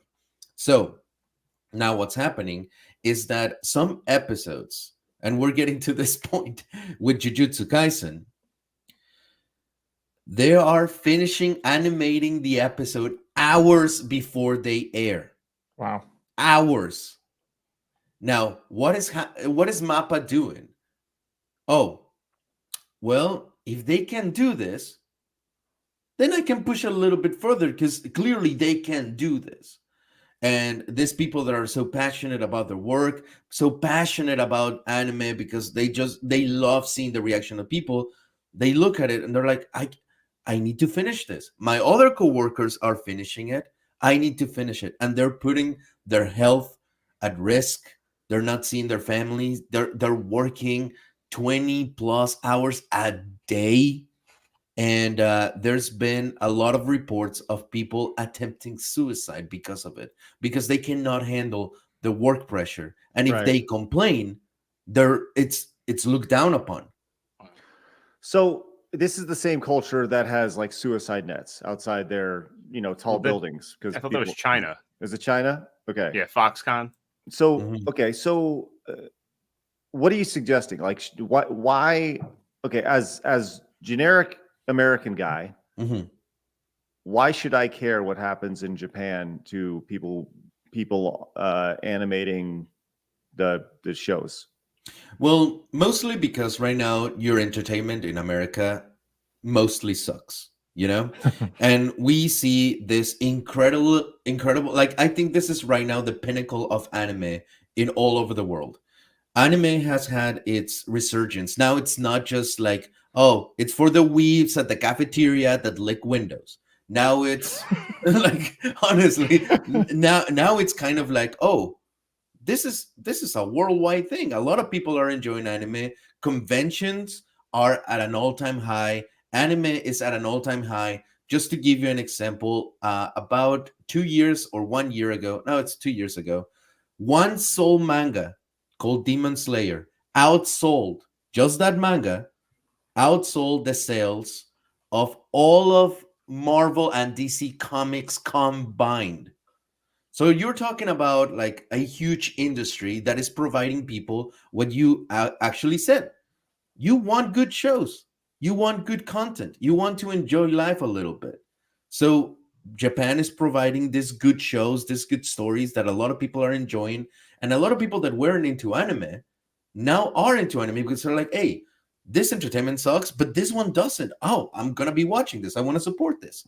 So if you, maybe you right now, you don't care that much because you don't watch anime, but if you became a fan, you'd be sick worried because this could be like the start of the falling of the industry. We have, you know, the animators that create the thing desperate. Right. And I understand that perspective for sure. And I asked that, and I saw in the chat. I'm sorry, I didn't see who it was. I think it was Snotlips. Says I said, why should I care? And Snotlips was well, because they're human beings, right? And I understand that perspective for sure, right? Is this the only anime company in Japan? No. Okay. What is preventing them from leaving that company and going to the other companies or starting their own companies? To rectify the work conditions. That's the thing. Mostly taboo. You don't quit in Japan. You remember that Japan comes from a hierarchy type of society. The emperor, the feudal lords, like everyone has a rank. So betraying your company, dishonoring your company by just leaving because they're giving you work, that's kind of like their way of, like, the honor-based system. Like, I cannot do that. I cannot leave my coworkers hanging in the middle of the season. Again, like, nothing is preventing that. And us as Americans, you know, we can see that and be like, dude, you just fucking leave. But that's the way we were raised, to say, I'm an individual. I'm going to do what I want. Over there, the culture is very different. That's why it's very important to have the distinction of culture and law. Well, I think corporate culture here is a little tricky to navigate. I mean, I can't go into what I do, but I do work for a large corporation, and you know, it's always been interesting to me that it's so taboo. If someone finds out that you're looking for another job, you know, they kind of shame on you. But the moment that you put in your 2 weeks because you got a better job, they're like, oh my God, you deserve it. I'm glad to see you moving on to bigger and better things. And I just wish we could have a more sensible culture there. Because I do think, you know, I think people go to extremes. I'm a capitalist, but I'm not a corporatist by any stretch. And I do think, you know, that, you know, people need to look out for their number one. I think that, you know, ultimately your happiness is important. And if you are no longer valued somewhere, my grandfather always instilled this in me, you know, that if they aren't giving you what you think you're worth, go shop around. And there is absolutely nothing wrong with that, because at the end of the day, your well-being matters the most, not the people on top. And if they want to change that culture, they need to reflect, well, why are we losing good people? You know, that's why I think exit interviews need to matter, and it can't all just be lip service. And, you know, I'm seeing stuff here in the corporate environment changing with Generation Z entering their workforce. They have completely different ideals than we do. And then also, too, I see people that come from outside the U.S. bringing what I view to be lousy work ethic. Not that they're working, not that they're not working, but they bring in this idea that, no, you need to work like a machine. You need to do this. You need to do that. You know, we don't do things like that here. And they start talking about it as if they've changed the culture of what American workforce should be, and looking at, you know, having a good work-life balance. I think too, one of the issues is people forget, like, as they're climbing the ladder and they move up into higher positions, they forget that, I mean, everyone's always looking out for number one, but once you get to those higher positions, your job becomes, it depends on like keeping the corporate culture going. So if people below you you're losing them, you need to, they always go like, oh, just think about the company, you know, because that's your job. You know, you need to keep everyone happy below you, but they forget everything that made them successful and got them to the position anyway. The other issue is, like, people they don't teach you how to be that person as you're going up, right? You do all the good things, but there's a management style at the top levels that you're not taught how to do. You just got to figure it out and keep up with the CEO and make sure that you're hitting your numbers, and you're no longer worrying about what people are doing day to day. And that is a huge issue everywhere with people who simp for corporations. They forget where they come from, and it's really unfortunate. And and it seems to be so ingrained in like Japanese culture that this is how you live. And you know, I don't know. I don't know what the answer is. I'm not as familiar with all this stuff in Mappa, but I mean, the corporate side of things is a huge mess. And it's something completely outside of Miyamoto constantly will brag, oh yeah, I took a humble manager salary because that's how much of a company man I am. Yet he's made billions of dollars for Nintendo. Right. So let's take a look at some of these examples real quick. This is because this is a couple of years ago. It says the bag's under the director's eyes. They need a break. We should appreciate they're still trying their hardest to deliver the final season. And you can see, I mean, this guy is, you know, he's definitely looks like he's sleep deprived for sure. And this is a couple of years ago. Here's another example from just about 3 weeks ago here. I guess this is a tweet put out by this person. It says, this is absolutely awful. It's a shame, Mappa, for making their employees feel this way. I don't care if the rest of this season has to be delayed, but the folks working on it should be able to release material they're proud of. And the tweet says, everyone is not trash like me, so I know that everyone's sympathy and encouragement must be from the bottom of my heart. But right after releasing something that I'm not satisfied with, the kind of thing will have the opposite effect. So for now, I want you to leave me alone. I'll make up for it in my future work. Until then, I will live my life as the worst animator who has ruined a masterpiece. So, this goes back to, for me, this goes back to like deadlines, right? And you hear about this in the video game. If I can bring this back to, the space that we're talking about, video games, entertainment. This goes back to crunch, right? And you hear this all the time in the video game space. Crunch. There's so much crunch, and these people are working long hours and deadlines. There's a phrase that Jerry Jones, who is the owner of the Dallas Cowboys, likes to use, and I think it's very accurate.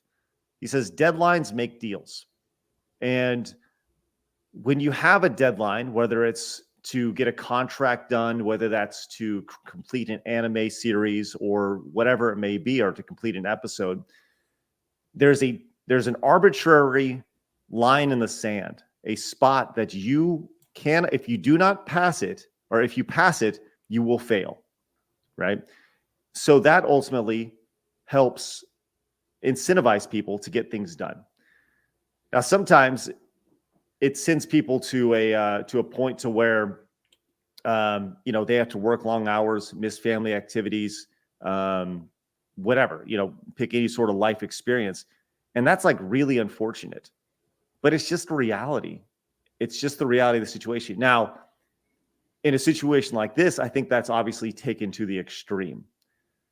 And as we were prepping for this, I asked Blabs, I said, I don't really, understand what the whole kerfuffle is with all this, because for me, this seems like just a massive cultural difference. And that seems to be the thing that, Ivan, you've touched on several times, is in Japan, this is acceptable. And if you leave your place of work, it's seen as disrespectful or dishonoring your family, or dishonoring, leaving your friends, up the creek without the paddle, whatever. So the question is, like, what do you do in a situation like this? Do you boycott them as Americans? Or you're like, well, we're not gonna handle this. We're the consumers. And then in a situation like that, I showed this before the show, but it feels a lot like this. There's a problem that has nothing to do with me. I need to solve it. I don't think this is like you gotta solve it type of problem, because I don't think there's really much. I honestly cannot think of anything, because if you stop supporting it, they don't get the money, and ultimately the animators don't get paid, and that's it. Like, they suffer. So boycotting is definitely not an option. Mm-hmm. But supporting these companies, that means that they're just going to keep doing it. Now, I want to point something out very quick before I continue on that point. Something that you said, and I've seen a couple of comments saying, like, hey, if you want to, if that's what you're signing up for, just, buckle up, Buttercup, and just do it. But here's the thing. Let's not forget one key element. You're thinking of the work, the hard work in the American. Right. work in America right now, the standard that in your mind as an American, you think hardworking is, there's still a little bit of slim free time for your family, for your friends, something like that. Mhm. Now, eliminate that because that doesn't exist over there. In Japan, the working hard is twice or triple what it is here. Now, remember, it is taboo to speak badly about a company. Imagine now what breaking point are they at where the employees are speaking out? Right. You know, we're not talking about like, oh, they're just working hard like us, and oh, now they're just bitching about it. No. We're talking about a culture that by default will not speak out, and they work twice or triple as hard as we do over here in the US. And now they are at a point where they're actually voicing their opinion. This is massive. It has never happened in well, not ever really, because like I said, it is taboo. So whatever you like, whenever you're thinking of like hard work and everything, don't think of hard work in America. Think of hard work over there. And a lot of people, and I do suggest, if you can go into YouTube, just type why I left Japan, and you'll see a plethora of a bunch of immigrants from the US, from Spain, from Mexico, from whatever, that they went to Japan with this idea that is this utopia of happiness and anime, and they realized the work culture, it is the primordial predominant factor. Or like, I cannot stand the work culture. They treat you like slaves. I cannot. And they left and they went back to their country. So I'll say, oh, I'm sorry to cut you off, Ivan. No, go. So well, I'll say this: the part that gets me is I realize I'm speaking out from both sides of my mouth here, but the thing that I feel like, if you work hard, you know, if you're working, 12, 16, let's just, in this case, you say, 20-hour days, right? Obviously that's ridiculous, right? But if you're being compensated like a great amount, that's another thing, right? Salary is like the way over there. Right. Yeah. Where then you see something like this, and they're paid $34 for, it says in the anime industry, it's common for animators to be paid by the cut, i.e. shot, right? So $34 for a shot in an anime. So it just seems to me like $34. I don't know how many shots are in an average anime, but you add all that up, and that's the total budget for the show, right? So let's say there's 1,000 shots in the show, right? So the cost for that show would be $34,000. That actually seems very low for the cost of a full length anime, but that seems, that's why it goes back to $34 is extremely low for anybody to be drawing. And are we talking, by the way, are we still talking about hand drawn pieces of art, or is this done through computers still? They're still drawing. Like they have their little pads and everything where they still have to draw, but animation happened. It's like a hybrid where they still have to do things with hand, drawing details and stuff like that. But animation happens like digital. There is no hand drawn animation, period, like in the world. Okay. Maybe outside hobbyists though. Exactly, outside of hobbyists. Yeah. So I pulled this up, the differences with Japanese labor law, just to kind of put this in perspective. You said these people are working 12, 16, 20-hour days, right? And this says, Vlad's pulled this up earlier, it says the working hour limit in Japan is 40 hours over 5 working days. Yes. Right? So if these are the rules, for instance, overtime is capped at 45 hours a month and 360 hours a year. So there are rules in place here. Yes. How are they skirting them? Because it's like I told you, in Japan, you have the laws that say don't do this, but then you have the culture of saying like, oh yeah, I'm allowed to take a break from work. I'm allowed to say no to this. They know they're allowed to, but if they do it, they're going to be looked down upon. Remember, in America, we're very individual. It's a very individualistic society where we say, I need a break. I'm going to take a break. I don't give a shit. Like, that's your job. Like, you do you, boo. But over there, it's like you think about the community, you think about the society, and how that your actions will implicate on the society. So because of that, like I said, yes, there are rules, and the rules are very good. They compensate a lot to the worker, but they're not going to follow the law as much as they're going to follow their culture. You know what I mean? Sure. There's a chat saying you missed something in there, saying it's overtime that's capped. To reread those laws. Yes, here it is right here. Yeah, 45 hours per month. Yes, 45 hours over. Yes, overtime is capped at 45 hours a month. And did I say that? I thought I said that. Maybe I in my brain I read that properly and So, didn't come out. So if overtime is capped, then what? And then what is their? Does it say explicitly what their max is for, or when overtime starts? Because it may not be at 40 hours. It is 8 hours per day, 40 hours per week. Okay. But so what's that? 8 hours, 10 hours a week? Yeah. So if there's 4, so potentially 10 hours a week for overtime. So 50-hour work weeks. But it sure seems like all these things are being skirted. Okay, so let's put a bow on this thing. This anime company is treating its employees like crap. Yes. They're overworked. They're underpaid, but they're delivering anime. Mm-hmm. You are the consumer. You don't say you should boycott it. What's the result? What do we do? What's the solution to this situation? Is this strictly a cultural thing? Is this something where you have to say, where you just point and say, well, that sucks? Like, what's the solution here, Ivan? I mean, I don't think I am in any way, shape, or form capable of giving you a solution for such an overcomplicated topic, because for example, here at Disney, you don't like Disney and their stories suck, don't consume them. You might not be thinking of the animators that have to pay their families and like go to them, but you decide, I'm not going to consume their stories. Over there, I do love their stories, but I hate their business practice. So, for example, my solution, what I have done personally, is that I look at social media and stuff like that of these animators. Some of them have Patreons. Some of them have like their little side business of like individual animations and everything. The goal is to like give these guys a couple of dollars, so maybe they don't need to rely that much on their studio money and stuff like that. Sending, like, for example, with the author of my favorite anime, Attack on Titan, he received death threats for his ending and how he finished the series.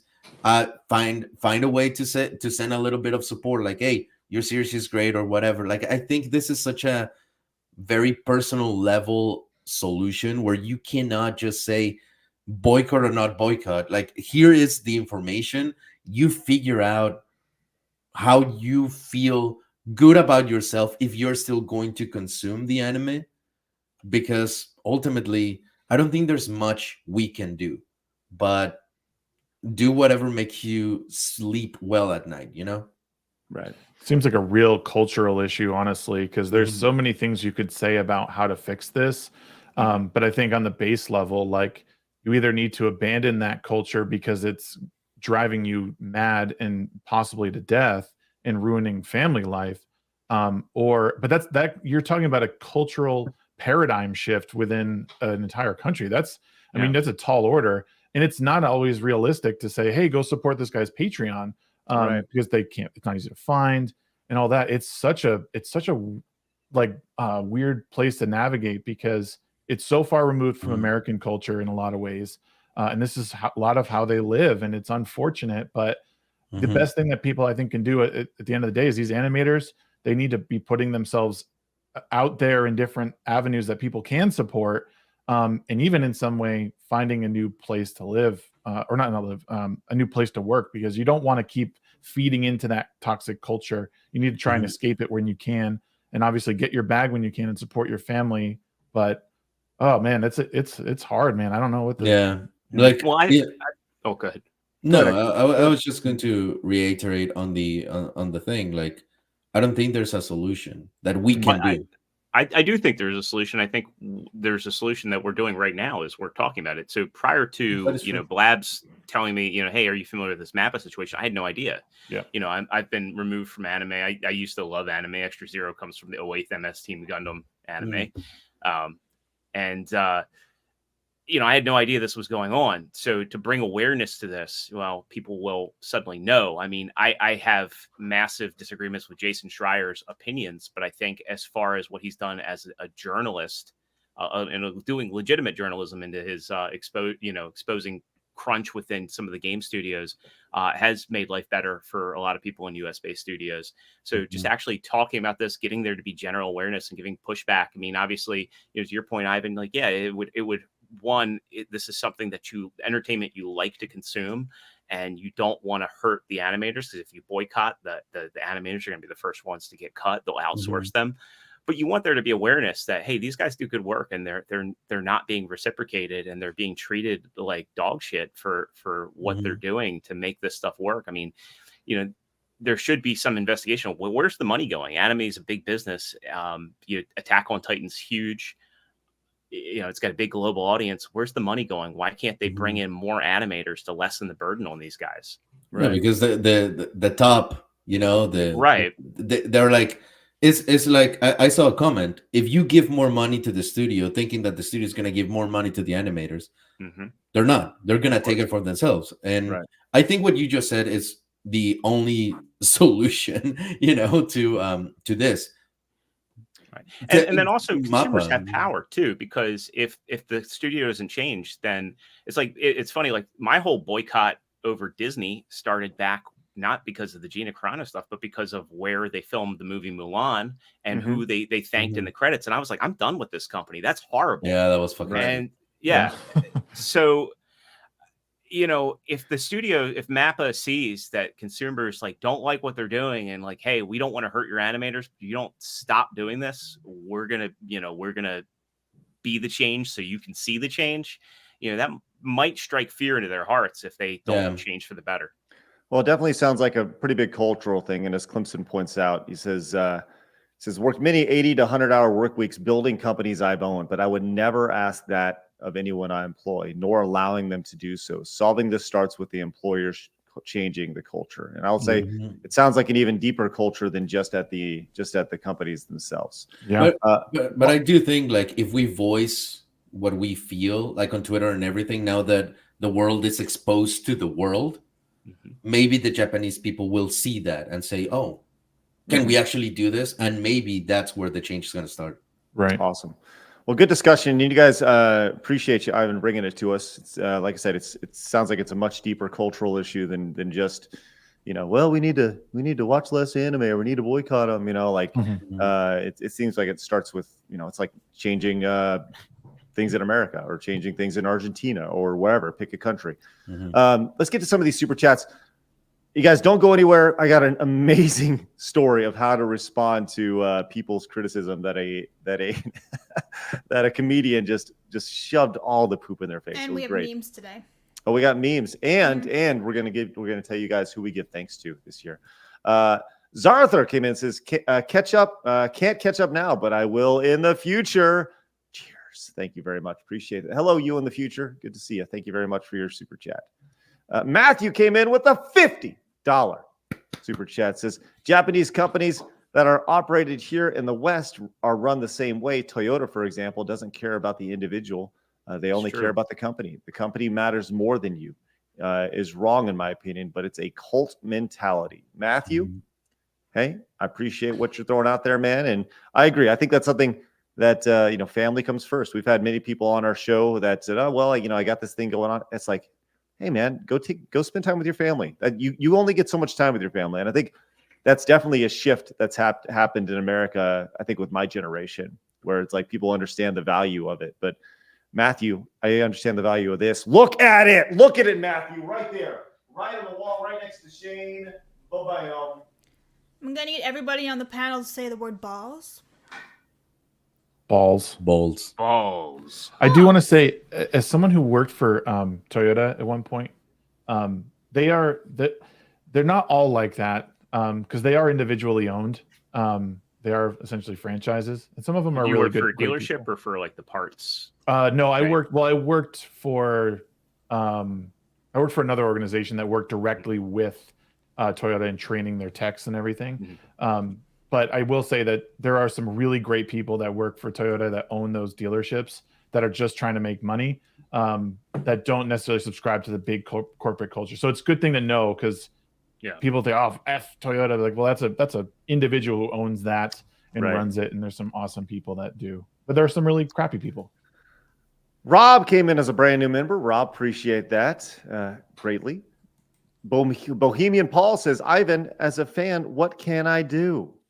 I think, like we just said, spread the word. This is boycotting. If you do like anime, I don't think it's gonna do much, because, like I said, this is, well, like we said, this is a very deep cultural issue. So maybe just exposing this to the world and shouting out, Mappa will possibly feel the burn, feel the pushback, and say, okay, let's change a couple of things here and there. So that would be the thing. Just raise your voice.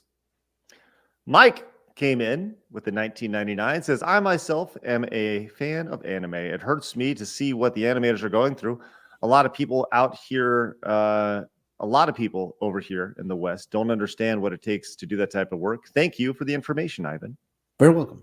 Thank you, Mike. Appreciate that support. And Animate Acumen says, not to insult, but what does it matter how much a person is being compensated if they have no time to themselves to use any of what they're compensated? I understand you're still being paid, but there has to be a line in the sand. It's a really great question, and I have an answer to that. Yeah, I'll say I have a few perspectives on that, but yeah, by all means, Extrazero, fire away. Yeah, so I mean, if you're being heavily compensated, it gives you a lot of opportunity. If you're able to, put yourself in this is relative to the culture. Like, I've worked a lot of hours. Before I met my now wife, I was working 80-hour weeks, and no exaggeration, and as a salaried person too. But I put myself in a position where I got my foot in the door with the company I'm at now, and I just worked my butt off to secure my spot in that company. And now I'm in a much better place where I work less hours. And then there are also people that work in gig economies where, hey, I really want to do something. I really need to get a nest egg to buy my first house or get a car or eliminate my debt, my student loans. And they need to have the ability to take those positions, or just to work hard for a number of years so they can enjoy a retirement. It's not ideal, and it sucks that people have to endure that, but there are legitimate reasons for doing it and putting yourself in that spot.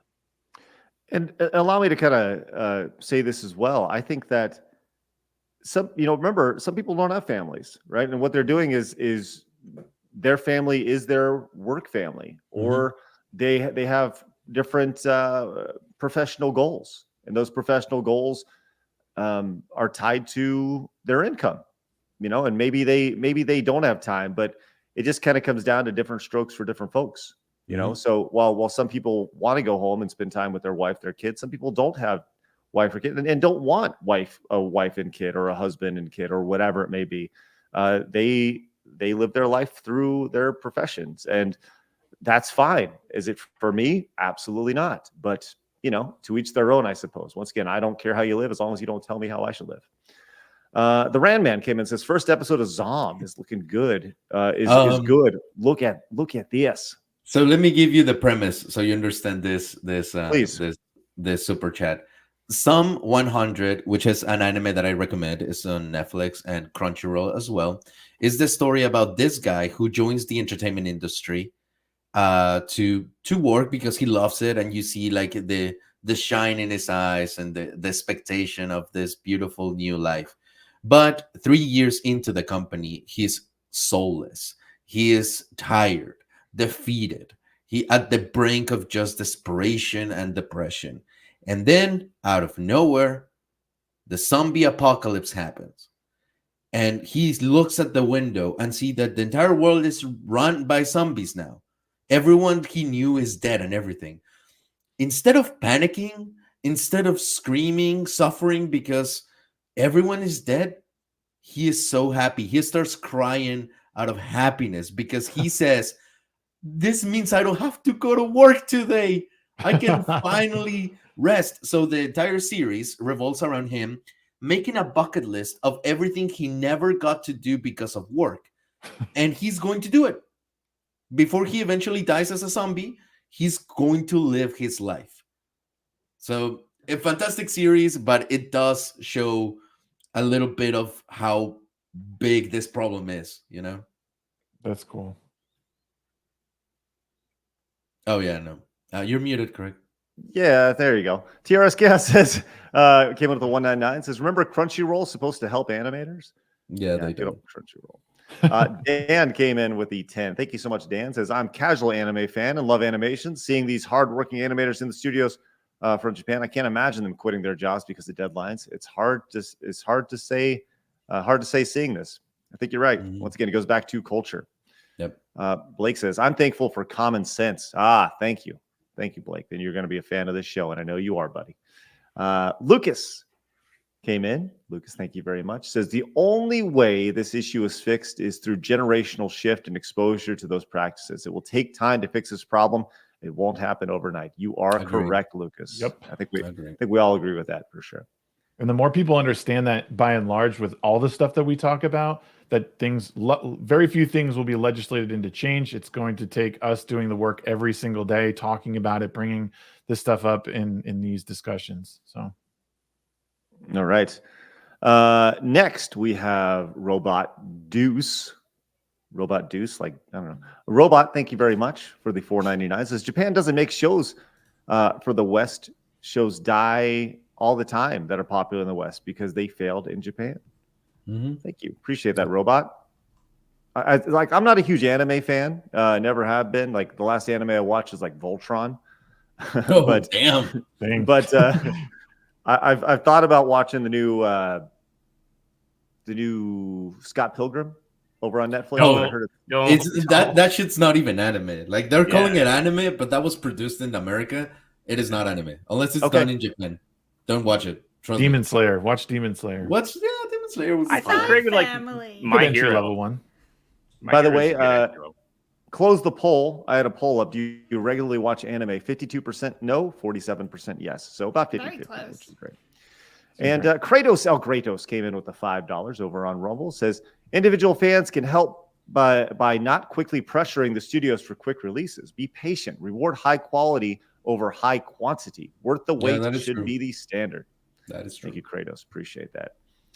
Okay, let's move on to something a little more lighthearted. And by the way, I know we're going over our time, so if anybody needs to roll, by all means, feel free to roll out at any time. Okay, been going for an hour and 45 minutes, but I feel like it's had a lot to talk about today. But I would definitely want to get to this story before we get to our Thanksgiving wishes. Are you familiar with Matt Rife? He is a comedian. He has a brand new Netflix special. Okay, very funny. So Matt Rife he started off his Netflix special. I watched about 10 minutes of it before I had to stop. I watch things on Netflix in like chapters, right? I get to a stopping point and then I move on and I come back to it the next night. So I get like 10 or 15 minutes. Same with movies. But I was watching his stand-up special, and he's a pretty funny dude, right? Seems pretty based. He had some people who were really upset with some of the jokes that he had during his Netflix special because they dealt with domestic violence. And in doing so, people were really upset. Now, this is what the guy looks like if you're not familiar with him. He's kind of a charming, young man. He's got a big old jawline and chin and smiles and dogs. Let's go. Who's got the dogs? That's me. Let's go, Extrazero. Let's go. Get him on camera. Bring him on. Here, I'll get one of them. Let's go. Get those pups. It's the girl. So Matt Rife was over here. People were upset, and they were getting at him on Instagram. It says Matt Rife is not backing down from controversy sparked by his opening domestic violence joke in the first Netflix comedy special. Instead, he seems to be courting new controversies by sending critics to a site for special needs helmets. So good. Was the joke funny, Craig? You watched the opening. Was it funny? Was the joke funny? Yeah, I mean, it's like if you can't laugh at it, whatever, right?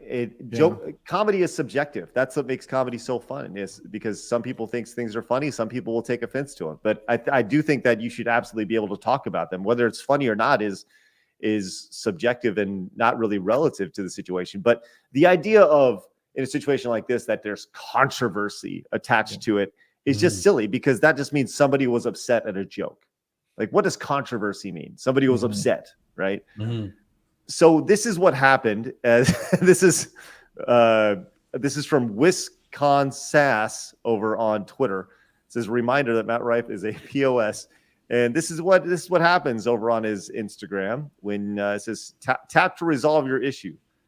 And it says, if you've ever been offended by a joke I've told, here's a link to my official apology. And you click it over on Instagram, and it takes you to a link that just has this wonderful beauty here as it boots up to special needs hats. That Rife is really hilarious. Great way. No, I mean, it's fantastic. Yeah, pretty brilliant way to resolve any of these issues, which I think that in a situation like this, I think this may be just the way I handle all criticism moving ahead, is just start sending people to the special needs helmet shop. Because clearly apologizing never works. No, it's funny. Legit. While the show was going on, I was asking about the president of Argentina, and somebody sent over a link to a video of the guy, and he says, like, you can't give these people an inch, and he's right. You can't give anybody an inch. You can't give. Yep. So yeah, just say, hey, if you don't like it, here's your helmet. You know, what was the old saying? There was a guy. There's a comedian. Here's your God. It was from the 90s or 2000s. And that was his thing. He'd hand people something. The chat will know exactly what I'm talking about. He's like a redneck comedian. Anyways, we'll figure it out. But I thought that was brilliant from Matt Rife, and the perfect way to handle the nonsense. That's great. Yep. Okay, let's move on. There's a few other stories. Here's a quick hit for you. Yeah, here's your sign. There you go. Travis knows. Here's your sign. It's Jeff Foxworthy. That's right. Here is your sign. That's right. Anyways, just a real quick hit here. You guys know I'm a big fan of Apex Legends, play this all the time, but EA has permabanned a player. Blabs didn't even know what this meant, which is so great. They have permabanned a player. That's not what I said. I said I thought STFU meant shut the fuck up. Does it mean something else? He was like, no, it means shut the fuck up. I was like, oh, okay. I'm sorry. I wasn't listening when you asked that question. Of course, you never listen to me. But a player was permabanned for typing STFU in response to somebody. What? Was they were sending it? They considered it harassment and said they can no longer play EA games on this account. We've removed your payment details from our system, so you won't get any more charges from us. You're out for typing STFU. Do any of you have a Xbox Series console? Yeah. No. Yeah. Well, have you booted it up this month? No. No, actually. So when you go into the dashboard, it actually says there's a big thing as soon as you connect to the internet. It says learn how to report voice chat. We talked about this coming, and it's here. Yeah, it's here. I never use my Xbox anymore. The only reason I report any voice chat abuse or text chat abuse, 'cause I play Counter-Strike. If someone uses a slur, the N-word or whatever like that, something like that, I will absolutely report it. I actually reported someone on TikTok the other day because it was a host calling a guest see you next Tuesday, a woman, it was a man yelling at this woman and then called her see you next Tuesday. So I reported, he ended up getting banned 5 minutes later. Well, I guess the full Aussie's not on TikTok anymore. Yeah. Here we come. I was weirded out when I booted up Call of Duty for the first time, and Call of Duty lobby is the pinnacle of nastiness, and the first thing that shows up when you boot up Call of Duty, here are the new rules, and please don't engage in harassment and evil speech. What the fuck? What is this? I have something to say for that. Fuck off, you oversensitive little shits. Is that a girl? Well, once again, it goes back to, we live in a very sensitive society, and these companies want to come in and they want to make sure everything is good. It goes back to, we talked about this circling all the way back to the beginning of the show. People think they're doing good, but at the end of the day, they're doing bad. They're chopping, they're getting hit, taking things out by the knees. It's ridiculous. All right.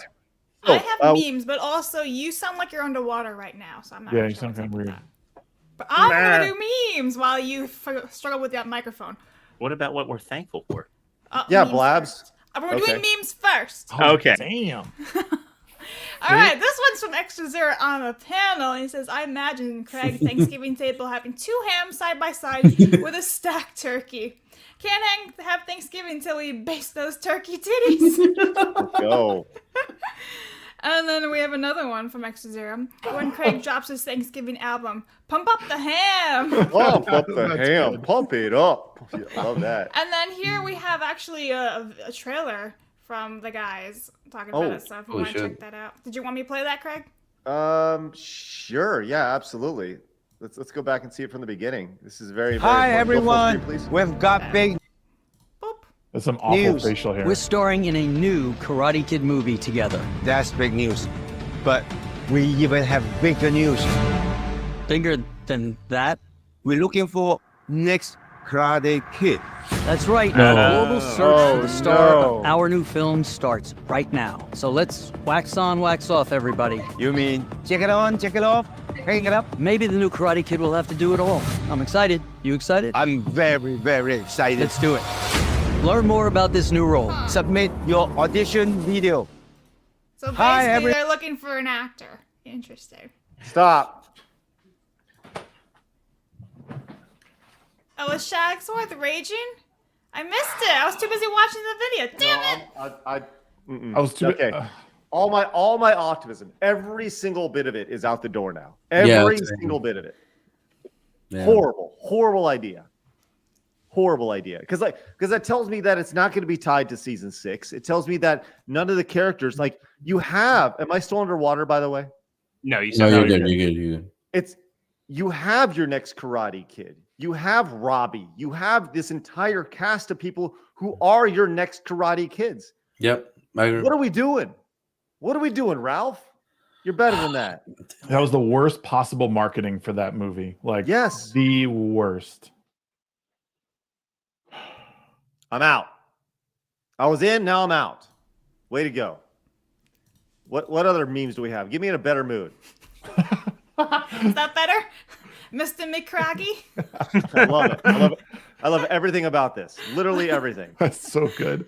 Apparently, El Kratos has clipped something for us. Oh boy. Okay, here we go. Women, no man's gonna want you being all fat. So let's stand on up and let's get going and let's do some squats. Women, no man's gonna want you. Thanks for that. And then Superman, if he wasn't afraid of no green rocks.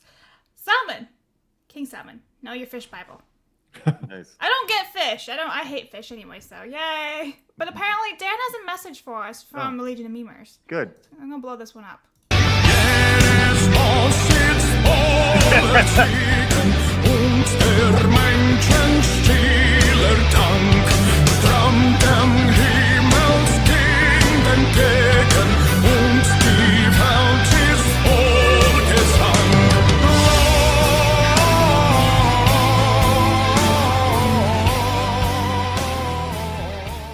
Oh, nice. Okay, thanks. All right. Thank you for that. Appreciate that. Appreciate that. No green rocks. Very much so. I drink, therefore I am came in at the $4.99. Says Bill Engvall was, here's your sign. Just Foxworthy is, you might be a redneck. That's right. Good point. Good point. Yes. You mean the movies came in? Says, Craig, you need to record an audition tape. Oh, man. Should I be the next Karate Kid? Yes. Yep.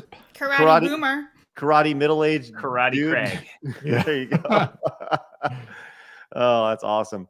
Silence, you idiot, came in with a $20 super chat. Says, I have this week off. So I struggled through Yahtzee's new podcast with Jim Sterling. There's something about how they read donations that completely kills the mood compared to here. Anyways, happy Thanksgiving, everyone. Well, silence, you idiot. Greatly appreciate that. The difference is that we don't have $60,000 worth of Patreon revenue every month coming in. That's a very big difference, which there will be a day. There will be a day, guys. I'll tell you this right now, and it'll be soon, where we jump in the pool. We jump in the pool, and I'll give you guys the rundown of that sooner than later. Can somebody tell me the last time Yahtzee actually liked a game was? I don't know. I would love to have Yahtzee on the show. It's funny because people were like, apparently the Second Wind Discord server thinks that we are insane right-wing podcast, right? And they were really shocked that Nick came on the show. And it's like, what gave you that impression at all? You know, I always go back to, like, if you think we're crazy right-wing podcasts, you really need to examine how left you are. Yeah. Regular people, right? So we represent the 80% of people who really don't care. that are just observant of what's happening. So I like that Ivan turned into a woman, by the way. Yeah, I thought that was so funny. That's Christina, Shorty Sensei. So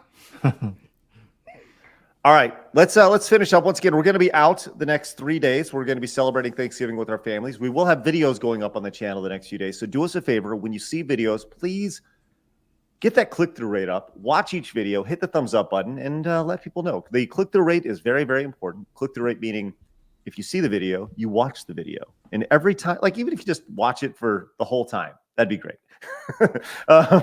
Even if you do. But as we make our way out, I thought it'd be good to go around the dinner table here and for everyone to give thanks for what they're thankful for in, like, I don't know, 10, 15 seconds. Just a couple quick blurbs. And let's cuckle it here. Wait, Will Smith's going to be in the Karate Kid movie? Oh, man, good point. He was the executive producer of it, which is crazy. But I thought that it would be a good time to just kind of go around the table. We'll start with Shags, and let's stick to like our internet thanks while we're doing it, or whatever you guys want to do. So go ahead, Shags, you're up first. Well, I'm truly, and this is going to sound cliche, and I'm sure everyone will probably follow in some sense, but I am thankful for all of you. Having the opportunity to connect with you guys and you guys giving me the opportunity to be here is really something special.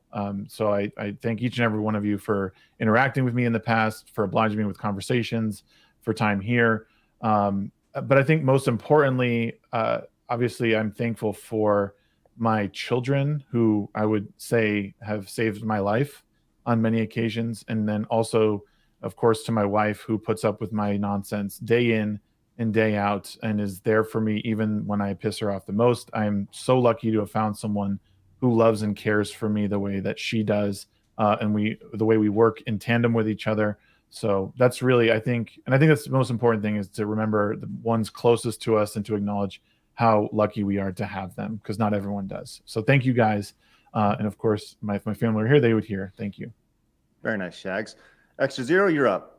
Yeah, so I'm thankful for the online segment. I'm thankful for the community. You know, I got to join into the Legion of Memers and became the producer for the show. I'm very thankful for that and the opportunities that No Green Rocks has given me there, and just really thankful to be able to put out memes and that they resonate with people. And to each of my followers out there on Twitter, I really do thank you for everybody that follows the show or just likes what we do. It means a lot.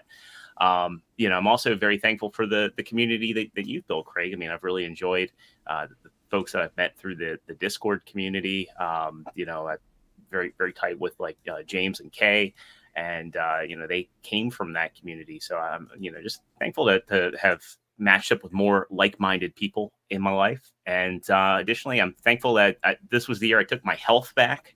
I undid all the damage I did during the COVID times. I'm very happy with myself and where I'm going and the lifestyle change I've made, and just making sure that, as I'm pretty close to 40 at this point, my health's in order. And last, I'm very thankful for my wife and her family. I like having family. She's been really supportive through all of this. And I know sometimes I drive her nuts with how I'm perpetually online doing things, but, I'm very, very, very thankful. I see Nerdy Neo in there. I'm thankful to have met him too, but I'm very thankful that to have her and that she puts up with me and a lot of my bullshit. And she means a lot to me, as does her family. So, and all in all, I think I'm thankful for a lot. Excellent. Thank you, Extrazero. Ivan? I would say thank you to the people that have made possible the enjoyment of life. This past year has been very critical to me, because I've had always a problem of trying to please people, but through very true friendships and relationships, I've been able to just voice what I like, who I am, whether people agree or disagree, and that has brought me an enjoyment of life that I didn't think it was possible. So some of those people are you guys, the people in the chat. Whether you agree or disagree with me, the fact that we are here having a conversation, it means quite a bit, especially for someone that never thought would be sharing his opinions on the internet. So I would say thank you for existing, first of all. Also, very grateful to the people that I've met this year, including you as well, because there was a time at the beginning of this year where I thought I was going to be the loneliest I've ever been, but I've made way more significant friendships this year than I've done in the past. So yeah, I started the anime channel this year, I believe, or a little bit towards the end of last year, and this is when I feel like we finally got our little stride, and I I'm I feel like I'm the most fulfilled I've been um since ever. Just a couple of years ago I was homeless. So so now it's a little bit different. Obviously the situation is a little different, so yeah, I'm just overall thankful that everything that happened this year happened. Sorry, my wife was asking me a question. I had my headphones turned down. Did I miss something really important? No, just the thesis of my life. It's fine. Oh, I'm sorry, Evan. My wife needed a vacuum. Evan? Blabs, what are you thankful for as we head into our Thanksgiving break? Well, this, first of all, because I no longer have to actually do outside the internet work, which entailed me getting up before 4:15 in the morning, and sleep is a very, very wonderful thing to have nowadays. I love it. So that is a huge thing. I am very grateful for sleep, grateful to do all this job. I actually love my job, so that's a really fun thing, because there's a lot of people out there who hate what they're doing. I'm like, I fucking love my job. This is amazing. And I get to do all my Harry Potter stuff. I just hit 1K yesterday on YouTube, so I'm pretty happy. Like, life is pretty good. I have great friends. I got people who I can rely on, which is amazing. So yeah, I'm pretty happy this year. So shout out to you guys. And Craig for hiring me. Thanks, Craig. Let's go. Let's go. Well, I'll say this. I'm going to stick to pretty much the online side of things. I am thankful for obviously this community that we're building every day, growing a little bit more, which is outstanding.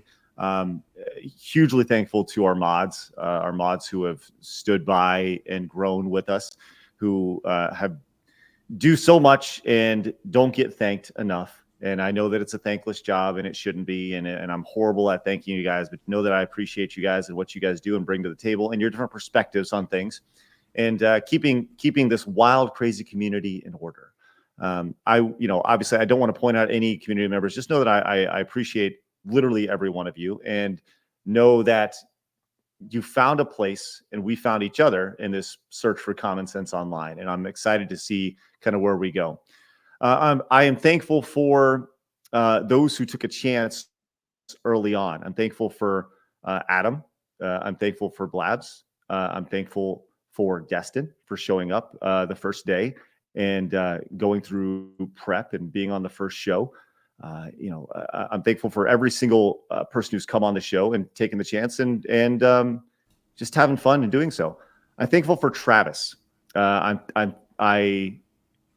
I wish Travis nothing but happiness. And, you're not going to see him on the show, but Travis had been with me for 10 years. And I am thankful for his effort that he gave for the better part of over half a year, and all the contributions he made, and standing by me and believing in me, just like I've always believed in Travis.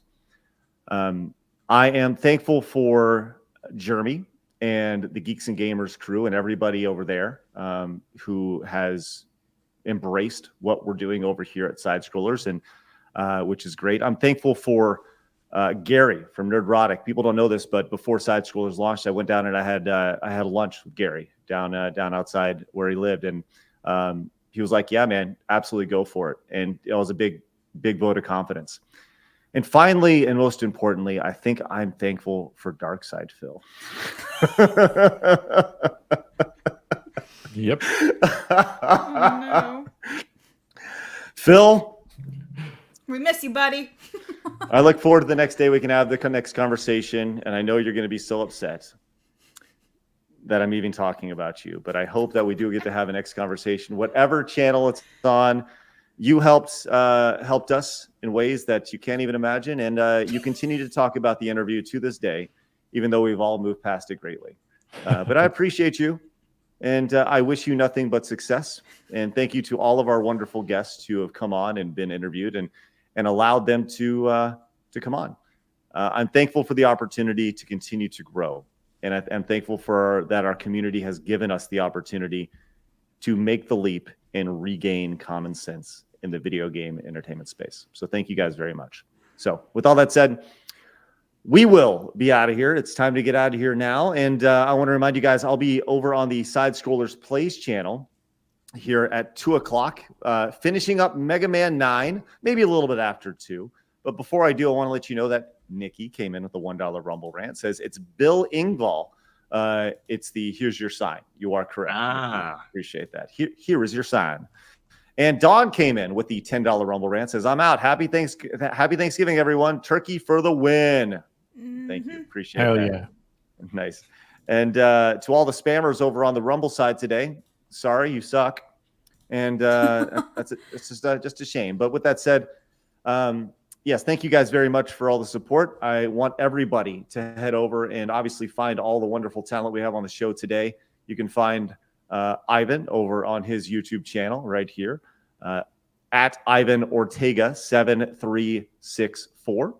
You can also find Shagsworth over at the Shagsworth. You can find him there. Make sure you bump those numbers up. Everyone go subscribe right now. And of course, you can find, look at this great channel. Figure Action. Is it figure or figure? Figure. Yeah. There you go. All right. So go subscribe to Extrazero over at Figure Action. So, all right, let's get out of here, guys. Below, guys, for every one of them. So you're set. And the Legion of Memers. Give us a subscribe over there too. So it means a lot. Blabs, did I say I was thankful for you? Yeah. Oh, good. Okay, I'm thankful for your hard work and your belief in what we're doing too. I thought he was going to take it back. I'm like, oh, he doesn't mean it, does he? No, but I do mean that I want everyone to hit the thumbs up button on your way out. Let's do that, and let's continue to grow the show. Let people know this wonderful oasis of common sense is in the desert of insanity. We are here to embrace you and love you and let you know that you're not insane. So do us a favor, hit the thumbs up button, hit the subscribe button. We'll see you guys later. And remember, people are going to try to keep you down. Don't let them. You guys got a goal. Go get it. We'll see you guys on Monday for the next live episode. I'll see you guys in a little bit over on the Plays channel. And don't forget, tonight, I'm live over on Tuesday night's main event. Have a great day.